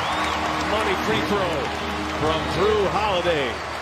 Monty Williams going offense, defense, bringing back Pondexter and also Dante Cunningham. And right now, you see the communication by the Pelicans. I like this. Guys trying to match up and talk about what they're doing on pick and rolls. And looked at Pondexter. He was talking to Drew Holiday, saying we're switching. Drew Holiday buries 2 huge free throws. He has him right here down 5. Green's got it, looking for Curry or Thompson. Curry lets Holiday go by, and Steph Curry hits a 3. Oh, they're not dead yet. 2-point game. 7.8 seconds left. Trying to get the ball to Davis. Deep in the backcourt, and there's the foul. Making a two-possession game again, needs them both. First one rattles in and out. Golden State will have a chance. Two guys, and Klay Thompson, Stephen Curry can knock it down. So this is a huge free throw for the Pelicans. Davis to make it a 3-point lead. 1 out of 2 for Anthony Davis. For the Pelicans. Chance to tie it here for Golden State. Curry's got it. And Curry will let it go for 3, comes up short, offensive rebound, Curry again, and Curry hits a 3! Tie game, 2.8, Evans, and too strong, and we have overtime in New Orleans. Wow, Steph Curry on the 10th offensive rebound for Golden State in the 4th quarter. Free throw. 36 for Steph right now, 28 for Klay Thompson, but Draymond Green has 12 and 16 and 3 steals, a block and 5 assists after a slow start to this game. Yeah, he's been playing with foul trouble for a good chunk of this game. Got too early in the first quarter. Pelicans need something, and Davis gives them that something. Well, they needed to see one go down in a big way here. 4-point game, Golden State ball in the lead.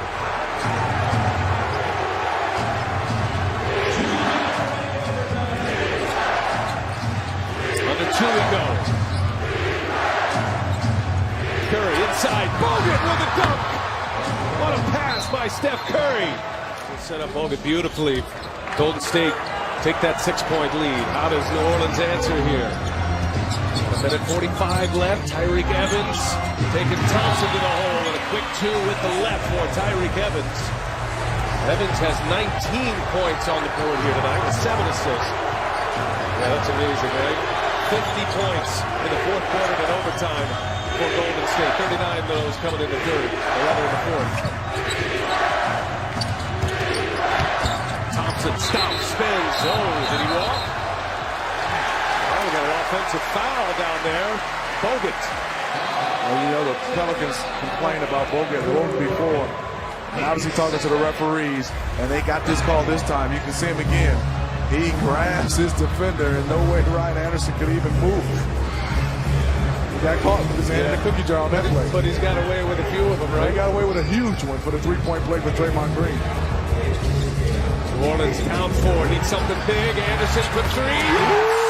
Ryan Anderson! What a game. And Ryan Anderson with a big-time 3. 1-point game. Pelicans are flapping their wings a little. 26 points for Anderson.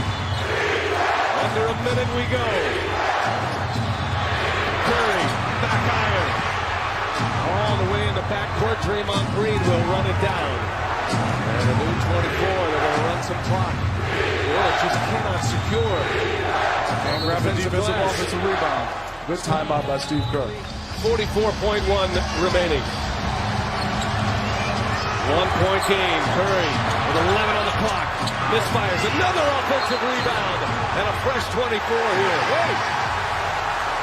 Turning it over.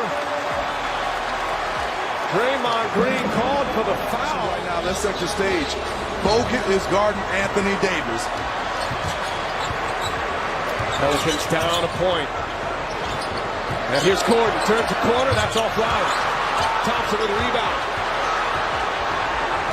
About half a second differential in the game clock and the shot clock.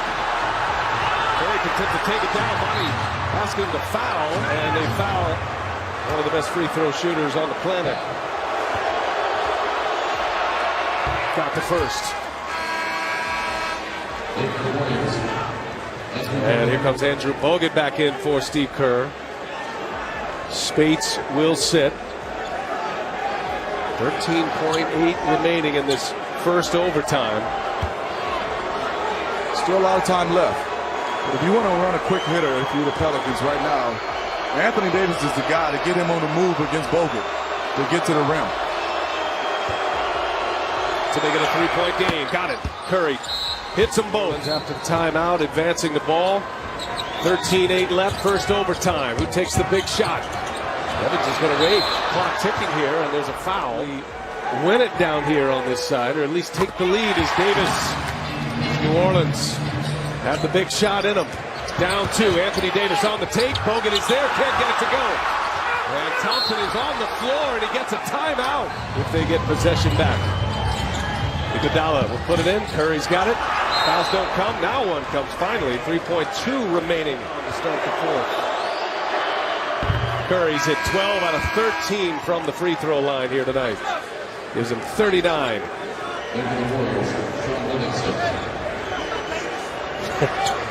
Del Curry, Seth Curry. Boy, they were showing all that anxiety through the first 3.5 quarters. And their man put them on their back. Not just what MVPs do, what future Hall of Famers do. Even though he's in just his 6th year, this has been one of those games for the Bucks here. And Evans doesn't go, and that's it. The 3rd largest fourth quarter comeback in NBA playoff history. 4:15. As Carter's back out there against Leonard. He spins. No basket. They say took another dribble. Free throws anyway. Both teams with the bonus, so Dirk Nowitzki going to the stripe. You're not surprised this is going down to the wire after what we've seen over the first week of the playoffs. Oh, no, definitely not. You know, and I think those games over the first week, watching the Clippers get blown out and then seeing how those guys reacted, Griffin and those guys, I think gave confidence to a lot of teams in the league once they lost their first game, saying, wow, we could come back. Because you see something rare in Dirk missing a free throw. You don't see that often. Dirk Nowitzki, 90% on the season. This is the first of 2. Nowitzki, 13th in the league in scoring. Average 22 a contest. But just 1 of 3 at the stripe so far today. Parker back into the contest. Can't remember the last time in the playoffs that this many teams actually believed that they could win. Chicago still believes that they can win. Washington, all of the teams, the great parity in the league, it just amps up the play of other teams that are watching these teams play and saying, wait a minute, you're not going to be the only one in on the fun. We're going to have some of that too. It'll be Diallo getting another side of position. Kawhi Leonard gets it. Using his legs in his jump shot, that rope landed. 98-95 on the triple by Kawhi Leonard. He's got 17 with 8 coming here in the fourth. Another great call by Pop, getting Kawhi to come off of that screen. A little bit of action on the other side, wide open 3. Nowitzki now only 5 on the shot clock. And out of bounds off Calderon. Wrong time for a turnover for Dallas with the momentum with San Antonio. And if I'm Coach Carlisle, I'm going to make some substitutions. I'm going to worry a little bit about losing our crowd right now and making sure the guys stay engaged, because when plays like this happen, look, it's just the effort of Tony staying on his heels. Dallas needs to manufacture some energy. It all turned around on Ginobili. Got involved, and I'm talking about his ball handling. He can't get right out of position. Gets it back for a great look. And on the long rebound, Tim Duncan. Second chance opportunity, San Antonio. The Spurs just a +3 on the boards. Coming through with an offensive one there. Ginobili step back. Stays out. Tantalizing. Almost down. In a 3-point game. Calderon with Nowitzki. Great look. And again, coming up short like the free throw. Coming up short, but you still want Dirk to take those advantages. He's making mental adjustments now. He knows he needs to get more legs in it or more of his elbows in it. He works hard on the shot. Not worried about when you have a guy like that being short and missing a few jumpers, as long as they're still in the game. Kawhi Leonard with Diallo. Shot knocked down on Parker. Lost the handle, but right to Duncan. Diallo floats it home on the runner. Sometimes it's better to be lucky than good, and it worked for San Antonio. And in a game this close, well, San Antonio is a +4 in points off mistakes in a game where there's a 5-point differential. If you ask Pop why, it's because his team's playing physical, bringing some nasty as he calls it, and that's what he wants to see. Nowitzki, side of the glass, but he gets to the strike. So it's been over 3.5 minutes since Dallas's last basket. But if you think about it, San Antonio has played excellent because they have been in the bonus most of this quarter. And you wanted to see Dallas take advantage of that by attacking, putting the refs in some position to make some calls. hasn't happened yet, but expect Dallas to go to the basket and be more aggressive these last 2 minutes. Both teams out of fouls. As Nowitzki, it crawled over the front of the rim. Almost short again. There you go, all net for you. 90% free throw shooter Dirk Nowitzki makes it a 3-point game. Well, that was the biggest lead for either team in the fourth. Quick catch and shoot. Ginobili right back out down. It's hard off the heel. Ginobili with a good look. Don't need a three. Long two. Monte Ellis. 1-point game. Did you see him take his time? Did you see he knew he had the shot, but he still took it to the left and came back? That's the difference of being a veteran and a guy that's just thirsty. What does thirsty mean? You want to shoot the ball even before you touch it. They go to the old pro Tim Duncan against Dallas. Barely loses the handle, but a late whistle. Free throws coming up for Tim Duncan. 19 during the season. Duncan up by 1. Comes through with the first. 2-point lead for the Spurs. Tim Duncan, 5 of 5 at the free throw line. Think about this. This year, the Spurs set records with their own team in consecutive wins, other things. 17th year. And the rap on Tim used to be he was a bad free throw shooter. In his veteran age, he still gets better and better. You can always improve. You love seeing that. Yeah, 73% this year. You love seeing that. It used to be hack a Duncan. You can't do that anymore. Now it's back to a 3-point game. Ellis on the handoff. Got the contact. Going to the line. Trying to tie things up.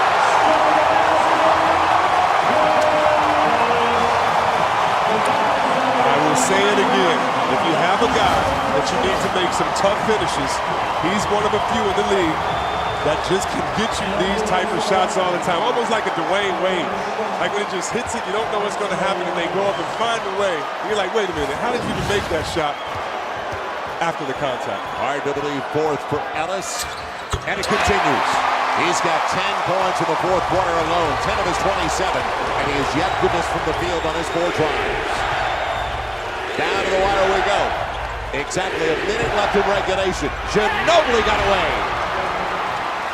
What a look, high-low, Duncan. That's all Popovich. He waited all game to use that play. They have not done that play all game, except they've done a variation. When you cut off, that time they say, no, we're going to trick you, get the easy layup. They've got the switch.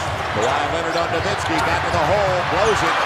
Down the barrel after it. And back to the floor, free throws. For Samuel Gallagher, all people to go to the strike for the Dallas Mavericks. He was big in the first half. He definitely was, and this is what you want to see from him. Dirk goes in, tries to get that, misses the shot. How do you help your superstar? You get in there and you rebound and do your job as a big fella. Automatic, the way the first one looked. Gallagher, 74% of the regular season. He's got a double-double along with 4 blocks. Trying to tie things up at 104. And we're all even. Both coaches with a handful of timeouts for the stretch. Inside of 40 seconds left. On the switch. It's Ginobili with Diaw. Great look on the baseline. And a lead for San Antonio. Timeout, Rick Carlisle. Vince Carter off the bench will trigger it and bring it in. Ellis, mismatch. The slingshot over the shoulder hook. Tied at 106. Last time they got it inside for an easy one. They're going to play for the final shot, of course. Ginobili will keep it out. You want to watch the shooters in the corner, but Patty Mills is occupying Harris at the top. You have to watch Tim Duncan on the roll, but it's going to be tough because the guys in the corners can't leave. They'll either sacrifice a layup or give up a 3. Duncan on the pick. Ginobili over down and Bear. It stays home with 1.7 to play. Manu Ginobili. 1.7 to play. What kind of look is it going to be? It comes into the corner for the win. Yes! Yes! Do you believe it? Vince Carter gets it done for the Mavericks. Utilizing that left arm. I'd like to see that again. Doncic finds Tim Hardaway. Hardaway fires up a three. That's good. Hardaway from downtown. An 8-point Dallas lead with just over 2.5 remaining. Williams up top. George guarded by Doncic. I like Doncic's defense on the ball tonight. Williams kicks it out. Reggie Jackson, deep corner three. Got it. 3-point basket. 3-pointers from everywhere here in the bubble. And it's a 5-point game as we approach 2 minutes remaining. What a ball game.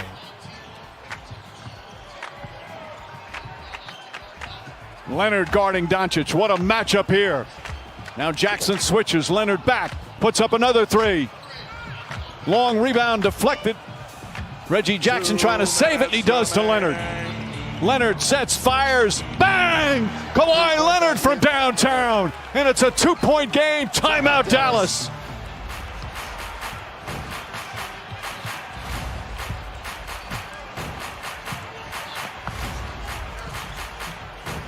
Doncic picked up his dribble, and Leonard with the kick, so they'll inbound with 17 on the shot clock.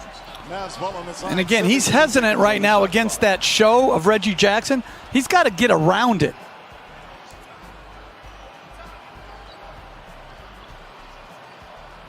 Now, I totally agree. Get around it and force the switch.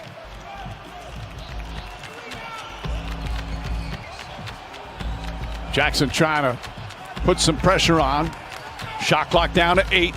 Tim Hardaway for three, and he's fouled by Leonard on a 3-point attempt. Is hitting the hand on a follow-through a foul? And they say no, but to me, where I'm from, that's a foul. Oh, you're a little soft. No, they argued with us that that's not a foul. Isn't that correct? Yes. That's the thing. And I get the open hand, hand to hand, what they would call a high five. That's a foul. Hardaway hits 2 of 3. Lead back to 4. Clippers still have a couple of timeouts remaining. Dallas has one. Both teams in the penalty. Leonard drives on Kleber. Jump shot is good. Once again, that mid-range so lethal for Kawhi Leonard. And that upper body strength, which forces the defense to get off of you.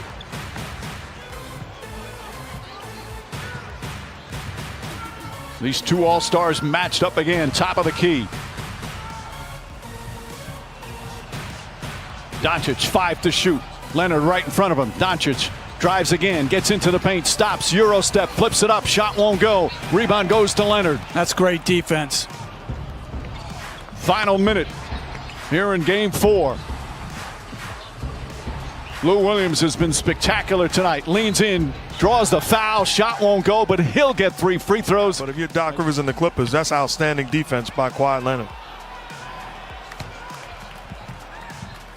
The playoffs, where everything is up for grabs. No pressure or anything. Just cementing your place in history. You're pros. You'll be fine. It's a whole new game. Lou Williams, an 84% free throw shooter for his career now, 7 for 7 from the line. You see the 33 points. And Hardaway missed one of his 3. Lou Williams, to take the lead, misses his 3rd. And we're tied with 47 seconds remaining. Now Hardaway will bring the ball up.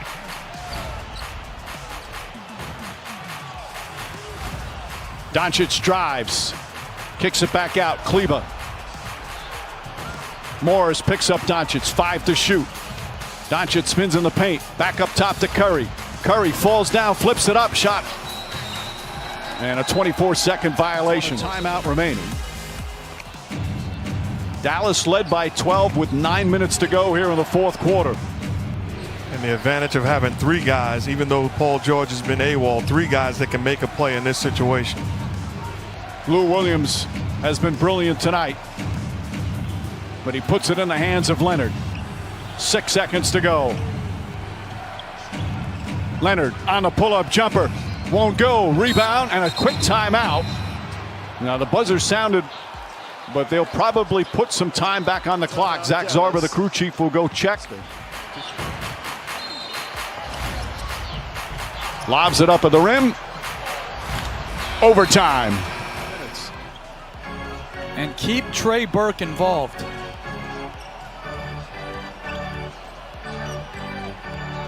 Doncic. Kleba sets for three. In and out. Oh, that looked like it was going to bounce in, and George comes the other way. Paul George to the basket, lays it up and in. Just his third field goal. He was just 2 for 12, but he puts the Clippers back up by 1. 2 minutes remaining. Doncic, Kleba, Burke. Burke against Morris, little razzle-dazzle with a dribble. Drives, reverse layup.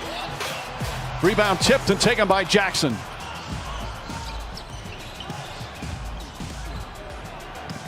And Paul George, the crossover, drives hard, layup, that misses. And Kleba another rebound. I thought last possession, Kleba turned down a wide open shot. He's too good of a shooter and a player. You get that open shot, you're not going to get a better look. Doncic against Paul George, step back three. Air ball, Burke the rebound, puts up the baseline jumper, rattles in and out and in again.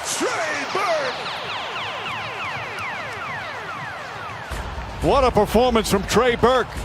Dallas back up by 1. Lou Williams quickly counted and 1. Lou Williams continues to put on a scoring show. He's got 35. Help. Lou Williams is not missing an uncontested layup. And doesn't miss the free throw. 36 points for the most prolific bench scorer in the history of the NBA. Clippers by 2. Doncic. Finney-Smith throws it back up top. Kleba now back to Doncic. Gets in the paint, drives it more, steps back and banks it home to tie it again. And the Clippers call timeout. Doc Rivers' team, after blowing a 21-point lead, came back and erased a 12-point fourth quarter deficit. And they're going to want to get 2 shots for 1. Leonard, the drive, the pull-up shot is short. A rebound, Doncic. And I would try to do the same thing if I was the Mavericks right now. Finney-Smith hesitated.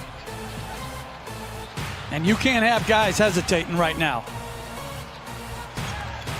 I like this matchup about Luka. Could use that strength. Spins on Jackson, layup, it's good. 40-point triple-double, and the Mavericks are up 2. Timeout, Clippers with 19 seconds remaining. An electrifying performance from Luka Doncic. Into the hands of Kawhi Leonard. Kid Gilchrist is on him. Makes his move, gets into the paint, stops, kicks it out. Morris, a corner 3, puts it in. Marcus Morris from downtown. And the Clippers take a 1-point lead. Timeout, Dallas. Doncic goes in the backcourt. Again, they've got that foul to give. Doncic, and there it is. Jackson fouls him with 3.7 seconds remaining. And the Mavericks will have to inbound again. Finney-Smith to inbound. Back to Doncic. Doncic pulls up, three-pointer. Bang! Bang! It's good! Doncic wins the game at the buzzer! Let's go! Can they build on it here? Ball in the hands of Kawhi Leonard. Leonard will take. You bet! Kawhi Leonard! The silent assassin with a resounding performance thus far in this fourth. Conley trying to answer, wanted the foul and instead missed the layup. Numbers for San Antonio. And Parker will peel back and calm it down. And they're simply going to play through Kawhi Leonard. A little screen, no, he rejects it. Leonard with the last 11 for San Antonio. Sizing up Randolph. Leonard will dish. Parker can't hit, kept alive by Lee. Shot clock goes off, it shouldn't have, and the Grizzlies end up with the rebound. Conley now driving in, got fouled, and will shoot 2, and San Antonio is rightfully irate. Conley hits the free throw, ending the 11-0 run. This is San Antonio's first lead since the early moments of the second quarter. The interesting part was Mills was wide open. He was. But I'm thinking, why is he taking that shot? Right. Because I thought he would pull it. He's not shot it especially well today. And Greg Popovich had some words for the scorers table afterwards with a wry grin on his face. It's a huge mistake by the scorers table because it clearly hit rim. And a one-point game now. As Conley hits both, Carter deflects, Leonard back to work. Kawhi double, harassed, dribbles out of it. 5 to shoot. Parker trying to create. He does. Can't hit. Out of bounds. Put it last touch. San Antonio with the ball.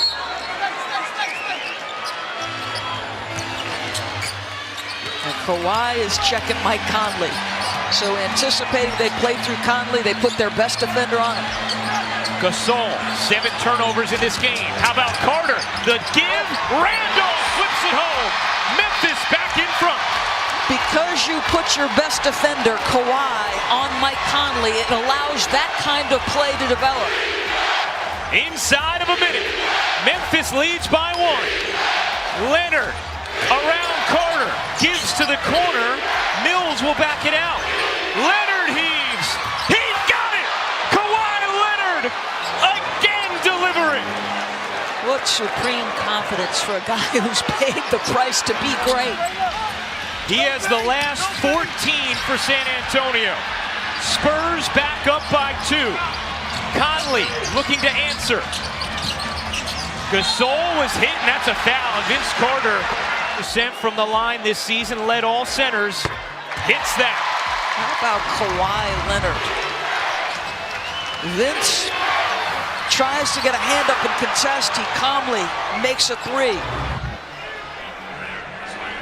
He has been flat out special in this fourth quarter.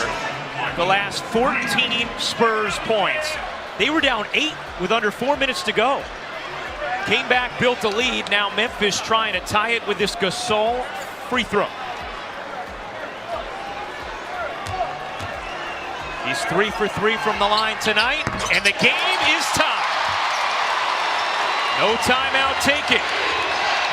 You got to believe eventually this gets to Kawhi. Whether he comes back and gets it, yeah.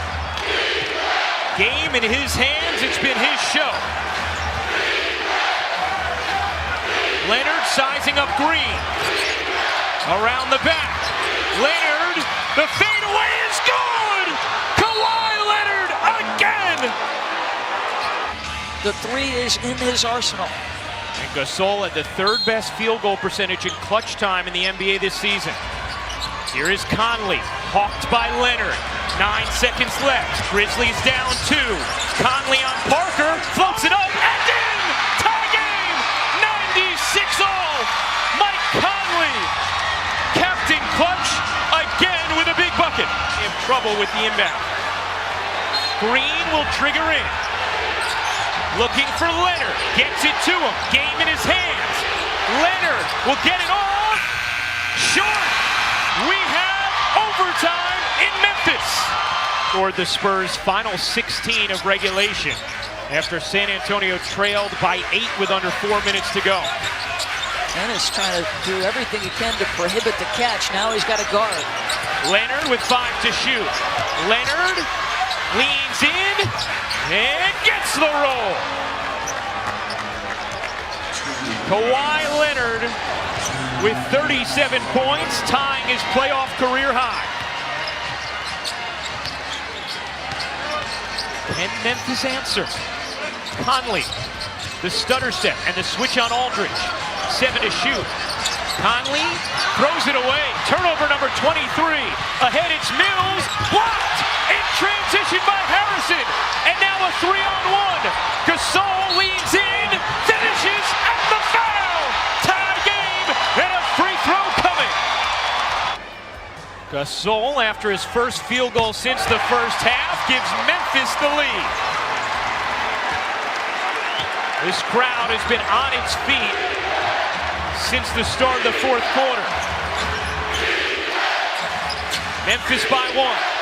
1:20 to go in overtime. Leonard wants it. gets it. Leonard forces it, can't hit, follows it up, secured by Conley. Boy, Ennis has just battled so hard. Using every inch of his 6'11.5" wingspan against Leonard's 7-foot wingspan. Conley off the rub, gets it back. 5 to shoot. Conley's floater backs in.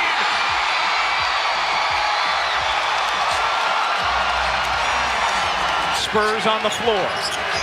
Gasol has to get it in bounds, finds Leonard. Had some space, passed up the 3 and lost it out of bounds. Grizzlies basketball.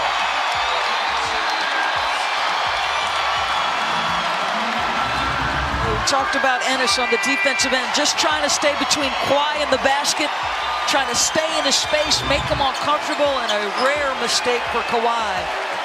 Turnovers have been a big part of this basketball game. Sometimes it's not the number, sometimes it's when. And you also wonder about some fatigue for Leonard. 43 minutes, ridden heavily down the stretch of this game. Although, as David Fizdale says, he's a robot who bleeds antifreeze, so you wonder if he ever gets tired. Spurs do not have to foul. They play this straight up. Conley is fouled by Leonard, and not a wise one from Kawhi Leonard. With Memphis in the bonus, Conley, an excellent free throw shooter, will go to the line.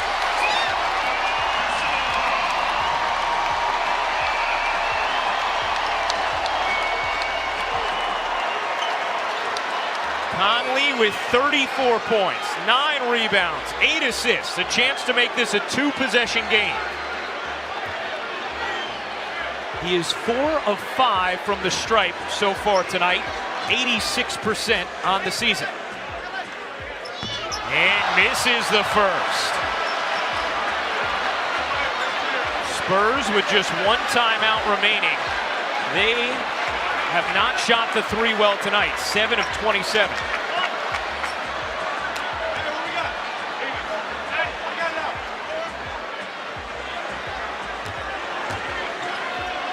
Conley got that one. 4-point game, a 6-0 Memphis run after the Harrison block. Mills lost his footing, but tipped it to Lee. Great play by Mills. Leonard hits the 3. It's a 1-point game. Patty Mills with a wonderful save. And now San Antonio has to foul the shooter. Harrison, the rookie, sticks the landing on free throw number 1. San Antonio has seen 40 points, a new playoff career high from Kawhi Leonard. Do they take the timeout or play this outdoors? He didn't take it last time. You get the feeling he's trying to save that, so maybe if you get a quick catch and push. It's a 3-point game, and now San Antonio will spend their final timeout. Go for a quick 2. Parker to inbound. Leonard has 40. Mills finds Leonard. Guarded by Ennis. Leonard doubled now. Mills, patient, gives it back. Leonard to tie. You bet! Kawhi Leonard ties it at 108. Conley quickly across the timeline now. Will take a timeout. David Fizdale wanted him to move a little quicker. Conley, Gasol. Here comes Conley. Tie game in overtime. Gasol will turn. His heave is good! Memphis on top. 7:10 remaining. Spurs out of timeouts. Green will heave in. That's it! The Grizzlies outlast the Spurs in a classic Game 4 here in Memphis. When you have that mobility as a 5-man, what a luxury that is for your coach. Marcus Smart drives, gets inside, kicks it back out. Brown for 3. It's good! Back to a 2-point game with 4 to play.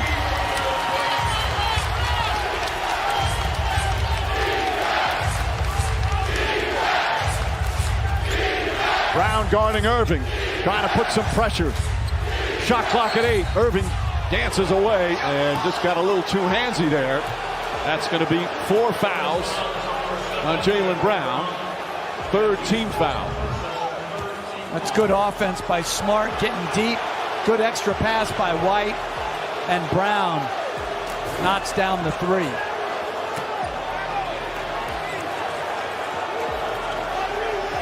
Durant wants to take Tatum. Durant on the drive, the pull-up, the mid-range, bank shot. No, they call it offensive foul on Durant.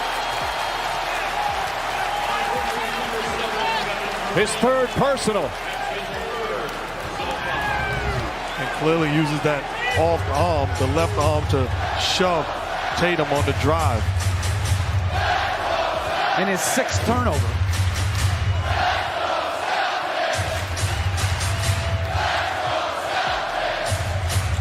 Derek White back up top to Smart. Smart drives on Irving, gets past him, gets inside. Layup is good. We're tied again. Timeout Brooklyn.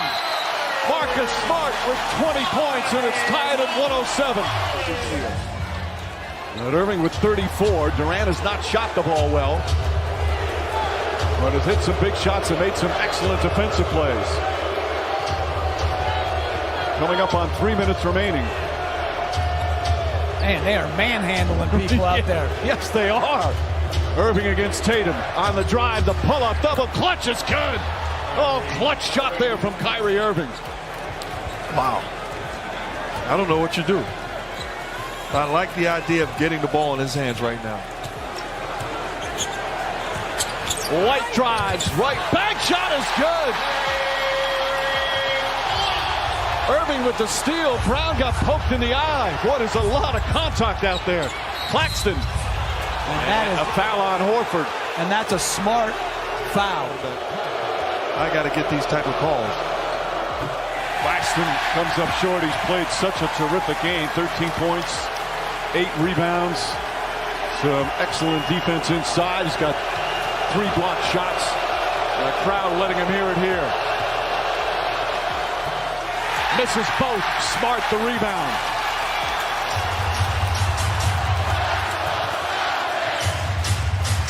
Derek White. White drives on Durant, keeps his dribble alive. They stepped out of bounds.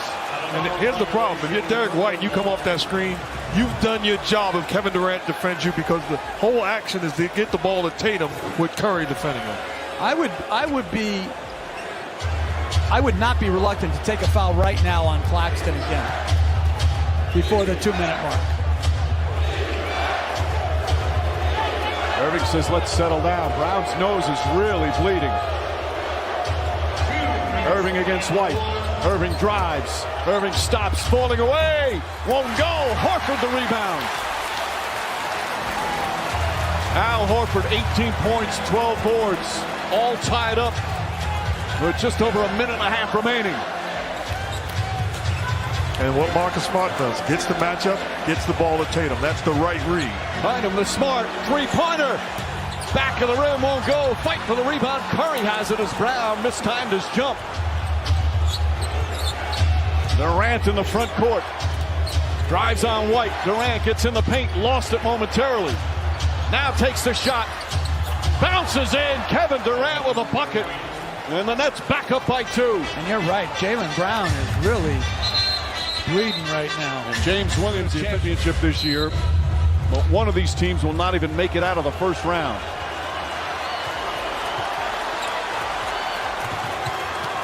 Smart drives, goes inside, adjusts, layup won't go. Horford the rebound, back up, and he banks it home to tie the game. Had to step over his teammate to do it. Under a minute remaining.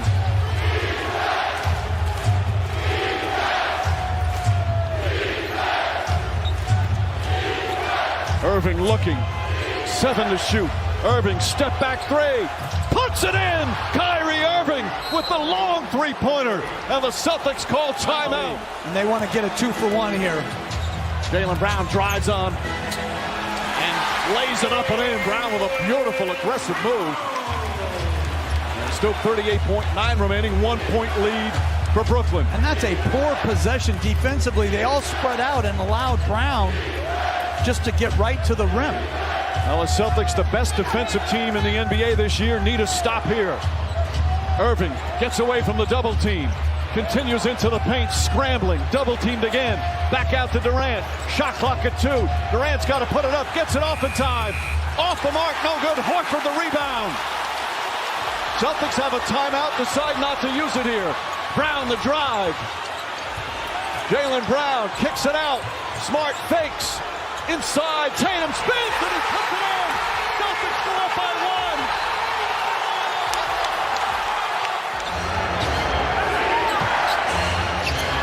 1. Adebayo brings it up. Butler on the wing. Over Holiday. Wow. Got it! And Jimmy here we Butler. go. Here we go. Check your watch. It's Jimmy time. And he is talking time mastery yet again. And he is talking right to Drew Holiday, letting him know about it. Oh, Antetokounmpo spends the time for the moment. Bucket and the foul. And a huge one from Milwaukee. Right now. And the world's losing. What a rebound. Chases down the miss. Huge. Matthews. Wouldn't go. Miami can tie or take the lead. Under 2 minutes to play. Bucks facing elimination. Adebayo ties it up at 113. What a tough shot by Bam. Bam Adebayo has 16.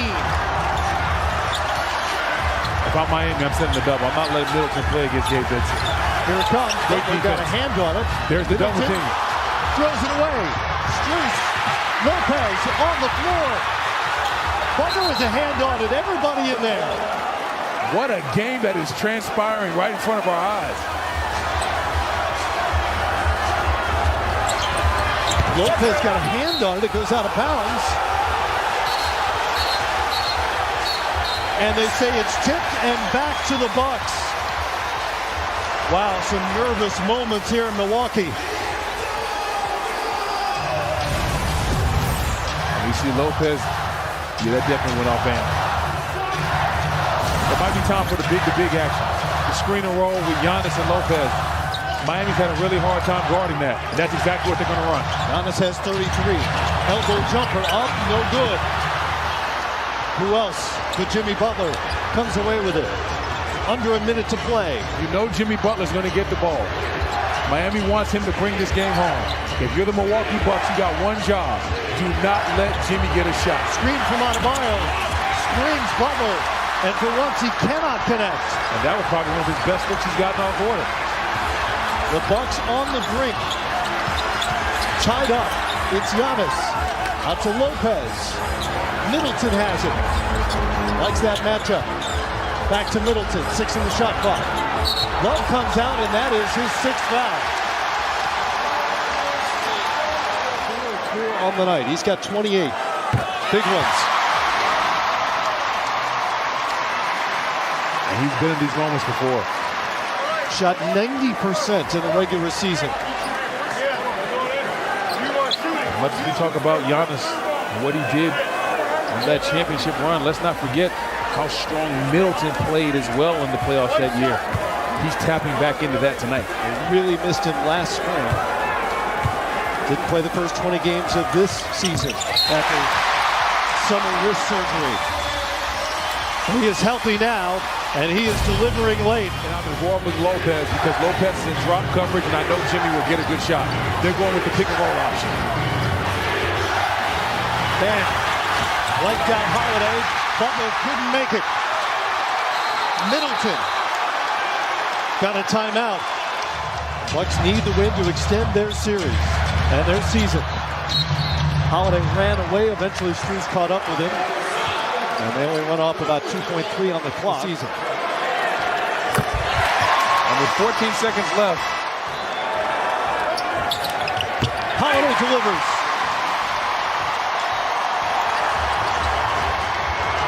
Here comes Vincent. What you can't do is foul. Over Matthews and good. Wow. Gabe Vincent. Big shot from Gabe. He's got 22. That's a postseason career high. Oh, no, they turned it over. Oh, they turned it over. Lowry had it, and he lost it. I think the foul's on Middleton. They called a foul on Lowry. I think that's the way After it's going to review. go. The defender gets his hand on the ball and deflects it away. This is a legal defensive play by Kyle Lowry. The challenge is successful. The contact by Middleton is ruled marginal and incidental. At the time of the whistle, there was no possession. Therefore, we will jump it up center circle, any two. Oh my God. Has it, and he lost it into the seats, saved it to Drew Holiday. You okay, boss? I look at that. I have used it between Middleton and me, and a miss there. A missed free throw by Holiday. 2 seconds to go. 2.1 left. Boy, they're playing with fire here. He still have a timeout. They will be able to advance.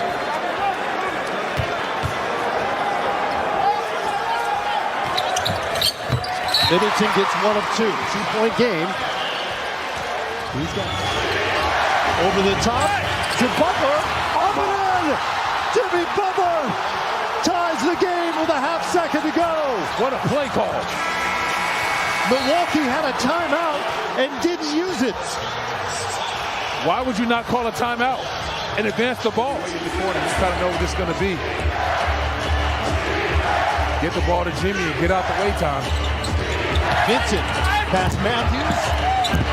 Bam Adebayo. Johnny on the spot. What an offensive rebound by Bam. Lopez had to give help. And Bam was right there to finish it. It's the Heat by 5.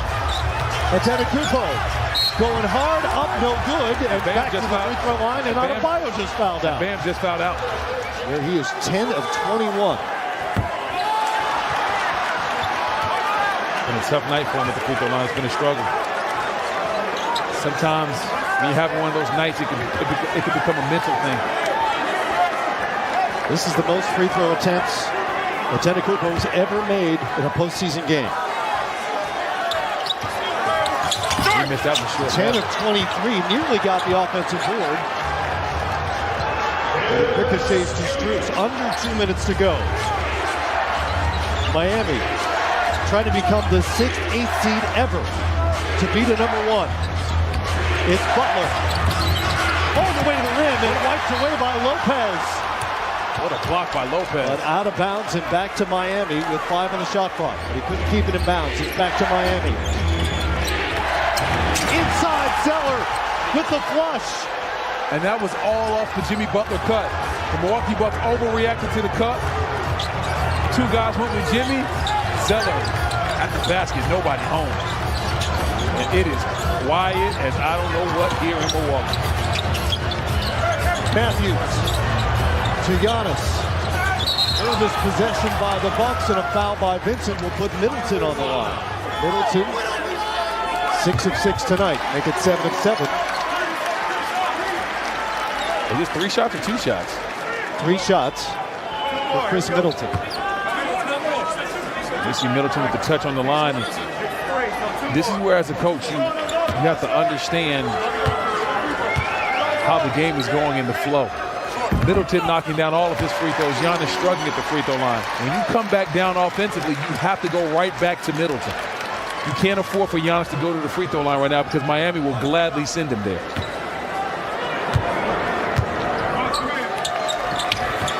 Middleton cashes in on all threes, 9 of 9 on the night. But Miami leads it by 4. Can they finish the job? You gotta send somebody. You can't let Jimmy play one-on-one. And you definitely can't run a drop coverage right here. Send help. Great steal. Giannis has it in the open floor. Matthews back to Holiday, cross-court Middleton. Inside Giannis. Vincent on him, up and in. Huge bucket from the Greek Freak. And it's a 2-point game.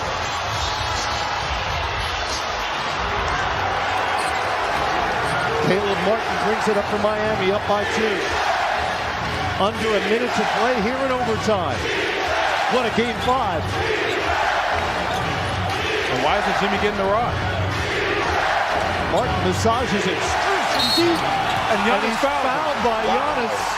Oh my goodness. 3 free throws from Max Strus in the regular season. Just 1 of 1 in this series coming in. First one is up and through.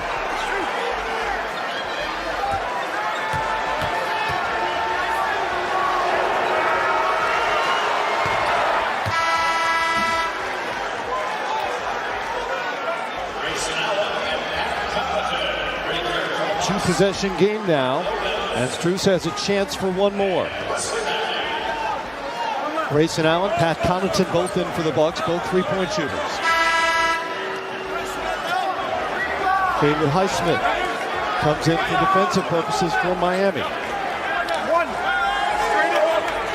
Strus still waiting for his third free throw.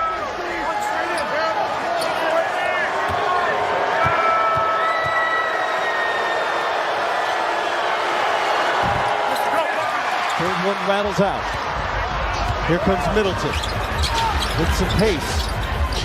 Connaughton back to him. Contested three, that's well off, but Antetokounmpo is there for the putback. The two-point game, you don't have to foul,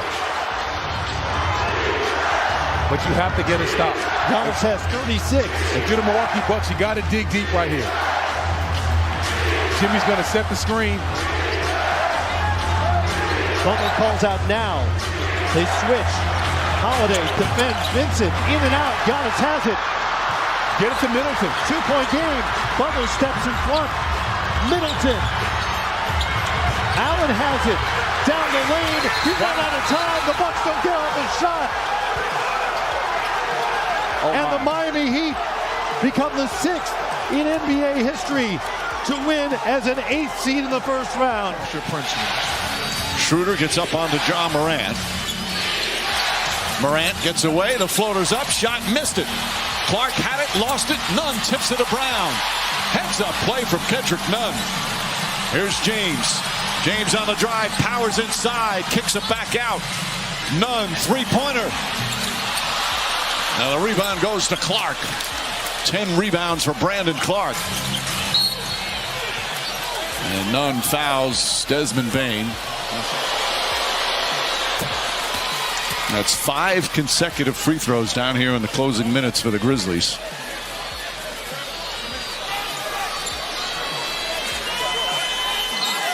What the Lakers are doing offensively, putting LeBron James as a screener in a lot of the action, because that guard coming off is going to have a lot of space to make a play. Back to 6.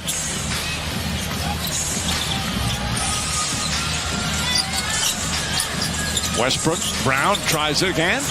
Not that time. John Morant skies for his 4th rebound. Morant 22 points, 8 assists. Jaren Jackson wanting the ball down low. Morant kicks it out to Bane. Bane drives, blocked by Nunn. Nice defensive play, and they'll jump it up. Kendrick Nunn's made some nice plays here down the stretch. Good job defensively. Not fouling, then blocking the shot attempt, forcing the jump ball. Bane thought he got fouled. Bane with the height advantage here.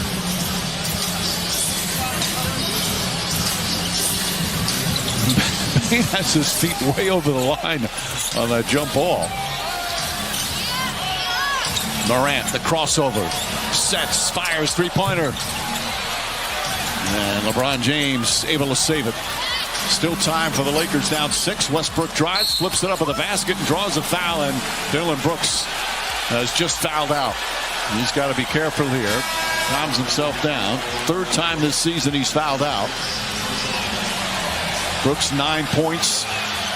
Just 4 of 17 from the field, but he did a great job tonight defending LeBron James. As good as we've seen in a long time. Made him work for everything with discipline, but you don't contain LeBron James just by one guy. Give credit to the help behind him, where LeBron saw 2 or 3 guys every time he caught the basketball. And Westbrook's first free throw just slips over the rim. Russell Westbrook, 27 points, 6 assists, 4 rebounds. His season high is 28. Misses that, though. Those are costly right now for the Lakers with just a minute and a half remaining. Still plenty of time, though, where you don't want to foul. Boy, Kendrick Nunn, real good pressure here on Tyus Jones. Back into the hands. Jones, such a secure ball handler. Shot clock at 6. Bain, three-pointer, too strong. Nunn gets a running start. Picked up by Schroeder. Schroeder drives on Clark and got bumped by Clark. That's a bad job of fouling again. Both teams, you got to be more disciplined. Schroeder, smart play there. Smart play. But trust your defense. You're sending him to the line for 2 with the shot clock not ticking away. Trust your defense. 4 fouls on Clark. Schroeder's 5 of 6 from the line tonight. He's had 8 assists, 8 rebounds, now 13 points.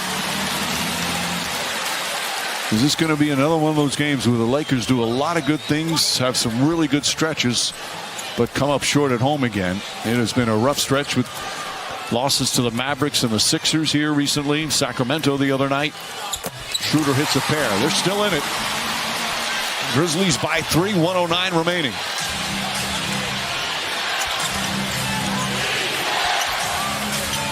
Chance of defense, and what is Nunn doing? That's the same. You gave him credit for pressuring, and I thought it was the wrong thing to do defensively. You're not going to strip Tyus Jones in this situation. Play solid, fundamentally sound defense. You're sending him to the line for 2. That's why you struggle. That's why you lose ball games. Right. Decisions like that. And then Nunn is, again, he's done some really good things once again tonight. But he puts a very good free throw shooter on the line. 82% on the season. It's pretty incredible how the Grizzlies were awful from the free throw line until the final couple of minutes, and now they can't miss.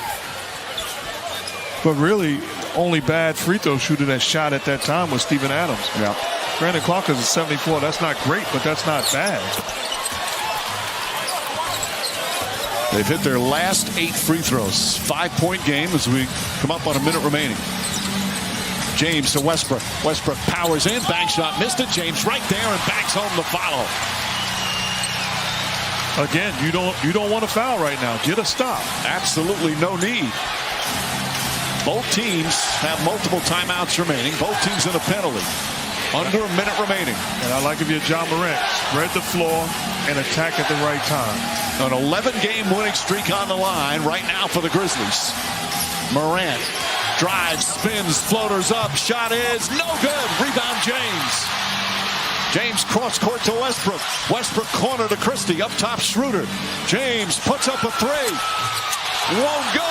Rebound Clark and Morant. And Westbrook picks up the loose ball. Banks it home. It's a 1-point game. 23.7 remaining. And now you're looking to be aggressive for the steal, but you have to foul. Try and get an 8-second count. Jones and his foul got bumped out of bounds with 17.8 left. For helping deflect that. 9 straight made free throws now, Memphis, here in the final minutes. Thomas Bryant back in for Troy Brown, and Wenyen Gabriel comes in as well. And you're at home thinking, why are they coming in to secure a rebound if a miss takes place? Because either way, if you're the Lakers, you're going to call a timeout and get the offensive guys on the floor. Another fine game off the bench for Tyus Jones. 10 consecutive free throws made, and now Darvin Ham will call timeouts. Westbrook looking good, ball denial. Schroeder gets it back. Schroeder against Zaire Williams. Drives, gets inside, draws a foul, and more free throws. Schroeder knocks that one down. Patrick Beverly going to come in for defense here. And Darvin Ham is telling the referees, we're not looking to foul right away. We want to trap. So don't get caught in thinking you want to anticipate a foul and blow the whistle. That's a smart move by Darvin Ham. Juan Toscano-Anderson coming in for Thomas Bryant. So you get kind of good, quick perimeter defenders out there. Now Schroeder has to hit another free throw to make it a 1-point game. Memphis, by the way, still has 2 timeouts remaining.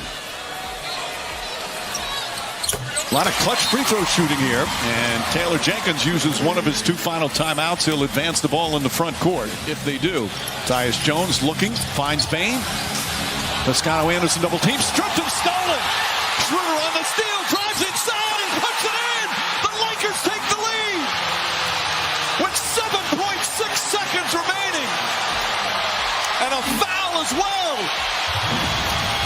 turnaround. Dennis Schroeder, blindside strip, gets the contact and the hoop. This crowd is electric. The Grizzlies thought there was a foul on the steal, but Schroeder didn't wait for any whistle. He just took it to the basket. But you talked about it. Darvin Ham saying we're not going to foul right away so they can be aggressive trying to steal the basketball. Exactly, Mark. You said it. And a smart play from Ham. Now a chance to make it a 2-point lead for the Lakers. Schroeder hits it. And now Taylor Jenkins will use his final timeout. Looking, Morant comes free. Westbrook on him. Ja Morant, the crossover, gets inside, throws it up. Shot no good. Fight for the rebound and a whistle and a foul. And it's going to go against the Lakers with 1.9 remaining. Down the stretch, final couple of minutes. And Clark calmly knocks that one down. Now a chance to tie it. And you got to make sure which the Lakers bring in Gabriel and also Thomas Bryant as Steven Adams enters the ball game. The concern is if it's a missed free throw, you want to make sure you keep that big body away from the basketball. So Gabriel, Bryant, and James there along the free throw lane. Huge free throw here for Brandon Clark. Missed it. Rebound, Bane. Throws it up at the buzzer. Lakers win. 2-point game. Boston with the ball. Minute 11 remaining in regulation. Bucks have tightened the screws defensively. Giannis fronting Horford. Tatum on the take. Gives it up. Brown for three. Too strong, but it's Morris with a rebound. Wow, what a sequence for Marcus Morris. As Middleton fouled Horford before the shot. 4 in this fourth quarter. Ooh, Horford misses the first. I think Jason Terry had some whammy on that. He was throwing the mojo at him, the anti-mojo on him. Look at him. What are you going to do now, Jet? Horford missing from the free throw line for the first time. And now 7 of 8. Still a one-possession game. 3-point Celtic lead. Milwaukee with the ball. Under a minute to go. Bledsoe will walk it up. 5 fouls for Bledsoe. It goes strong and finishes. Eric Bledsoe. 1-point game. Wow, great play. Just rolled the ball up the half court. There was no passing on that possession. He put his head down from the half court line and just barreled to the basket. Took 4 seconds to get 2 points on the board. Big possession here. Boston running their offense through Horford. And it's poked away by Middleton. Horford gets it back. A scramble. 4 on the clock. And Horford is fouled. Free throw number 9 for him. He's 8 of 9. 19 points. And just to follow that thought on the Bucks, this is a team defensively. They don't do a lot of switching. Yeah. I mean, this is a big move for them in this series. They like to play the man-to-man, stick with your guy, be the better athlete at every position. So that change by Prunty has allowed them to claw back as Horford adds to the lead. Now Boston by 3. 32.4 left. Bledsoe will get it started. Antetokounmpo to Middleton, gives it right back. Antetokounmpo throws it down. All right, now they're going to have to play the foul game. Let's see if they're trapped and how long it takes them to foul. 1 second separating shot and game clock. No fouls yet. Looking for the trap. They'd rather not Horford go to the line, but that's their only play. These last 15 seconds. They hit Middleton with a foul, his 5th. And Horford hits the first.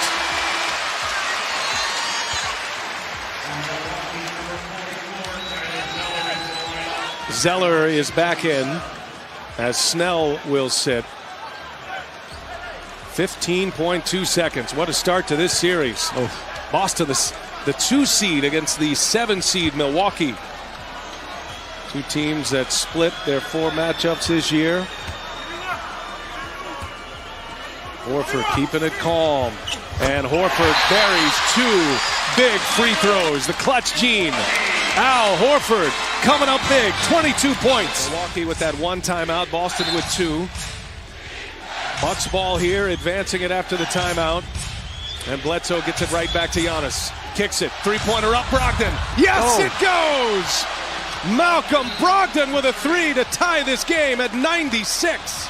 I would say Tatum or Rozier will end up with this ball, with probably the chance to go one-on-one and finish the game off. Bledsoe guarding Rozier with 5 fouls. He goes by, a little crossover, step back, wide open, and it's good! And Boston has the lead! Terry Rozier! And they're not even, whatever situation, they don't care. They're just covering that area on the floor. And Brad Stevens does this quite often. Who's going to get the shot here? Gets it in. Middleton for the tie. Oh my goodness! Chris Middleton ties it with a long-range 3. Big 24 on the board. He's 13 out of 14 from the line. Dangerous pass. Really dangerous pass. Got through, though. Rozier on Bledsoe. Giannis passes up a 3. Not his game. Middleton. And it's Tatum with a rebound. Another chance for Boston here. They could add to their lead. Minute 45 left in the first overtime.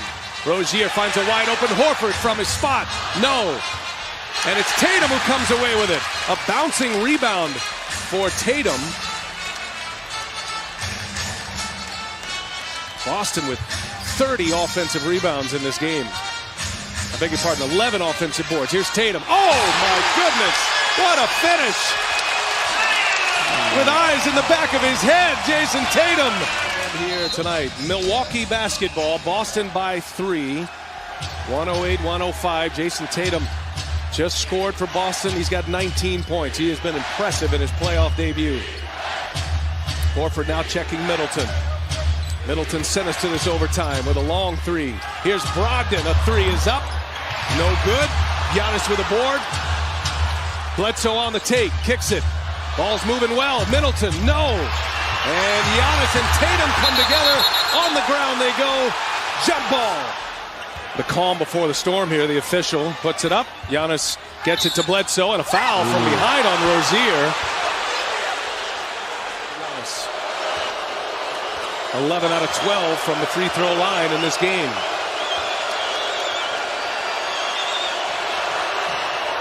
That's 34 for the Greek Freak. Two-point game. Not only 34, throwing 14 rebounds, 7 assists. I mean, this guy just absolutely fills it up. Great historical note. Back to 76 with Dandridge and Winters. Bobby D and Brian Winters. He missed it. And Tatum with the rebound. That's a foul on Bledsoe, which is number 6 on the Bucks point guard. I'm sure he'll be a lot more settled in game 2. He'll play much better in game 2. 5-year gap between playoff appearances for Bledsoe. So here's Boston now. Can make it a 2-possession game. Tatum goes by Snell. And it's a turnover right into the hands of Middleton. Boston gets back. Snell. Snell just looks apprehensive right now. He's missed a couple of threes. Here's Brogdon on the take. And it's blocked by Tatum. Snell for 3. No. Horford the rebound. 20 seconds to go. They got a foul. There you go. Terry does foul Rozier. Might help his Celtics win this one. Still a lot of time left. And the free throw is good. And here comes a key foul shot for Rozier as Zeller is back in. Boy, Tony Snell had a wide open 3 in the corner for Milwaukee. Yeah. That's a guy they got to get going if they're going to advance in this series. They need a 3-point threat. Yeah, good call, Brian. You know, ball followed him out there. He was wide open in the left corner, just missed the shot. To make it a 2-possession game here. Rozier, Cash. 110-106. Milwaukee ball. I wouldn't look for a 3 right now. If I didn't have it, I would try to get it to the hole quick and just take the 2. Antetokounmpo with Horford on him and a foul. He'll go to the line. A lot of contact all day long. You know, Al Horford took 8 shots and has 24 points. And he got to the line. He fought, and Antetokounmpo has been fantastic all day. Again, he can get to the line to be his 16th and 17th free throws of the game. So he's been aggressive going to the basket. Marcus Morris checks in. Middleton is out for Milwaukee as the Bucks will bring on Sterling Brown here, who has some three-point ability. They will trap and they won't foul immediately. They'll trap a little bit, see if they can't get a turnover. Maybe trap on the second pass here. Milwaukee will after he makes his free throw. He missed it. And Rozier flying high for the rebound. We have, is it a foul? It is a foul. We had one official saying jump ball. Flying high for that board. Can make it a two-possession game. He does so. All right, no timeout. If you're Milwaukee, you got to push it up, and you've got to get a basket. Whether it be an open three, hopefully you get that, or a two, but you got to score quickly right now and then go back and play the foul game. Brown is out. Quick personnel change here as Henson enters. Yeah, they got both corners filled here. Milwaukee does on their offensive end, so they're going to try just for a quick push. And 1 out of 2, 4-point game. Milwaukee on the move. Middleton, who hit the game-tying three all the way in, can't get it to go. Clock ticks. Rozier is there. He is fouled, and Boston can ice this one away. They gave the Celtics all they could handle here on their home court, so I expected this to be a long series when it started. And this game just kind of reaffirms the fact that these teams are pretty evenly matched, and great win here by the Celtics, but what a game fight the Milwaukee Bucks put up. Got a great ovation there for Al Horford as he checks out. 24 points for Horford, 12 rebounds. He was great from the line. And this is going to take us to the finish line as Brogdon gets up the final shot. And the Boston Celtics with a hard-fought overtime win over the Milwaukee Bucks. And don't forget, coming down the stretch of this game, James Harden has 5 fouls. He's guarding Precious, and then they're probably not going to give the ball to Precious in a one-on-one situation. But anything on the glass or where Precious is being athletic, James cannot afford to foul. Achua. Van Vliet. And the ball stopped at OG Anunoby. 3 of 8 tonight for 3. 22 points, 8 here in the fourth quarter of play. Toronto's lead is 3. Maxey defended way outside the arc by Van Vliet. 7 to shoot. Maxey has some space into the paint. Nice pass inside to Green. Trying to jam it off of Siakam and bounce it out of bounds. Siakam deflects it though into the hands of Achua. Toronto up the floor. 2:18 remaining. Van Vliet looking for that screen right here. Achua slips the screen. Embiid chasing. And Anunoby will pull up. No. Rebound Achua, and he'll stick it right back up and in. And that's just what I was talking about. James Harden had given up rebound position, and he could not afford to try to box out late or foul Precious on that possession because he had 5 fouls. Under 2 minutes remaining. Toronto will lead a 5. Harden crossing over, going to the body of Achua. Chest pass to Maxey to the baseline. Pull up. Yes! Maxey with a big hit. This young fella has no fear. Uncle Mo was definitely on Toronto's side. Philly needed a bucket. Maxey was not afraid of the moment at all. 2 timeouts apiece, 1 minute 36 remaining. Toronto, the lead, the leather. Van Vliet hesitates, bounces to Siakam from the elbow. Rebound recovered by Danny Green. James Harden, side saddle dribble across midcourt. A burst, on track to the glass, laid it up. Denied by Anunoby. Goaltending the call. They're going to take a look. They'll review. Anunoby and for Trent Jr. A lead of 1. Here comes Van Vliet.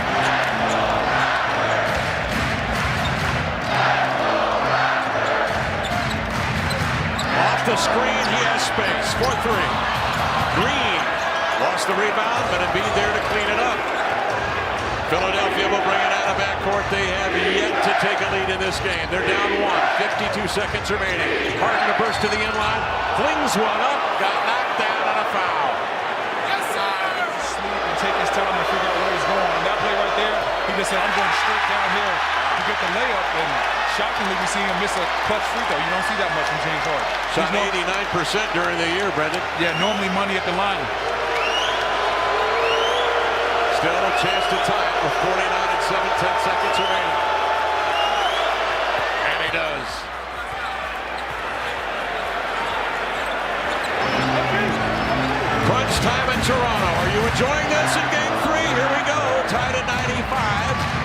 across midcourt. OG Anunoby out of Indiana University working on Tobias Harris. Embiid switches out. Anunoby into the lane. The feed inside to Achua. Makes a terrific catch. Spins it back. Drops up to the baseline. Went into the air. And it's held and fouled. And Harden was down there. He's at 9 of 11 from the field. He's a 59% free throw shooter on the regular season. That leaves the door open very definitely for Philadelphia. The Sixers have yet to lead in this game. 27.5 left. A look at Barnes. This rebound's very important right here. Nobody can go to sleep. I don't know how many times I've seen people go to sleep at the free throw line, even in big moments, and give up offensive rebounds. Chua missed them both. Niang for the board. And Philadelphia will call timeout. Green will trigger it inbounds. Maxey fights free of Trent to get it. Harris to the far side. Niang buried in the corner. Green to the left of Maxey in the corner, and Embiid on the mid-block. Maxey goes to work. 13 seconds on the shot clock. A differential of 3. Here's the post up. Here's the mid-post up. Here is Embiid, a long way from home with 5. He sees a double team. He steps back. Arcs a 3 up. No. Persisting for the rebound is Harris. He spins inside. He muscles up a shot. No. Rebound corralled by Van Vliet. We're going into overtime in Toronto in Game 3. How about that end?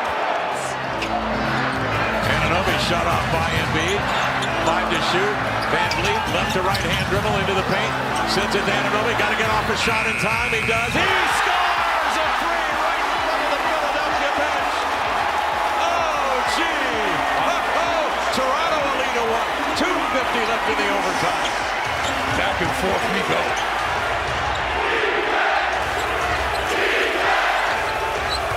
Embiid puts one dribble down. Corkscrews 360. No, and he sends in a fall-away jumper. Are you serious? Embiid with 30 tonight to go with 12 rebounds. I know somewhere right now his trainer Drew Hanlon's watching this game, loving that move. Van Vliet bouncing it out on this pick and pop here to Siakam. He just did get to it. Trent working on Harris, tight coverage, spins it, 2 to shoot, got into the air. Harris rips the ball away. Harris up the floor, he's got Green with him, but Anunoby and Siakam gallop down there as well.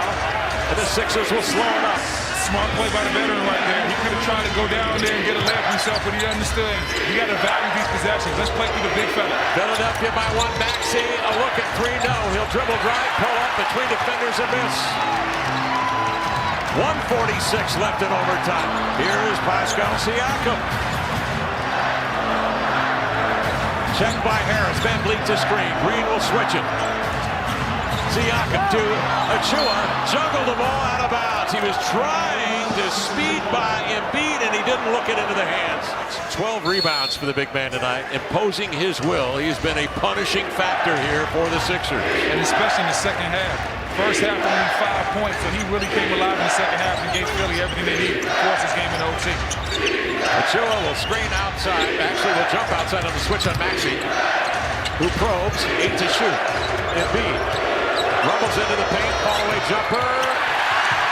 Achua the rebound.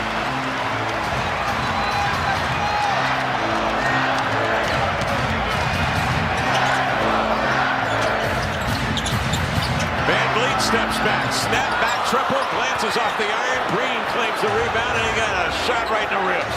53 seconds remaining. Philadelphia with the lead.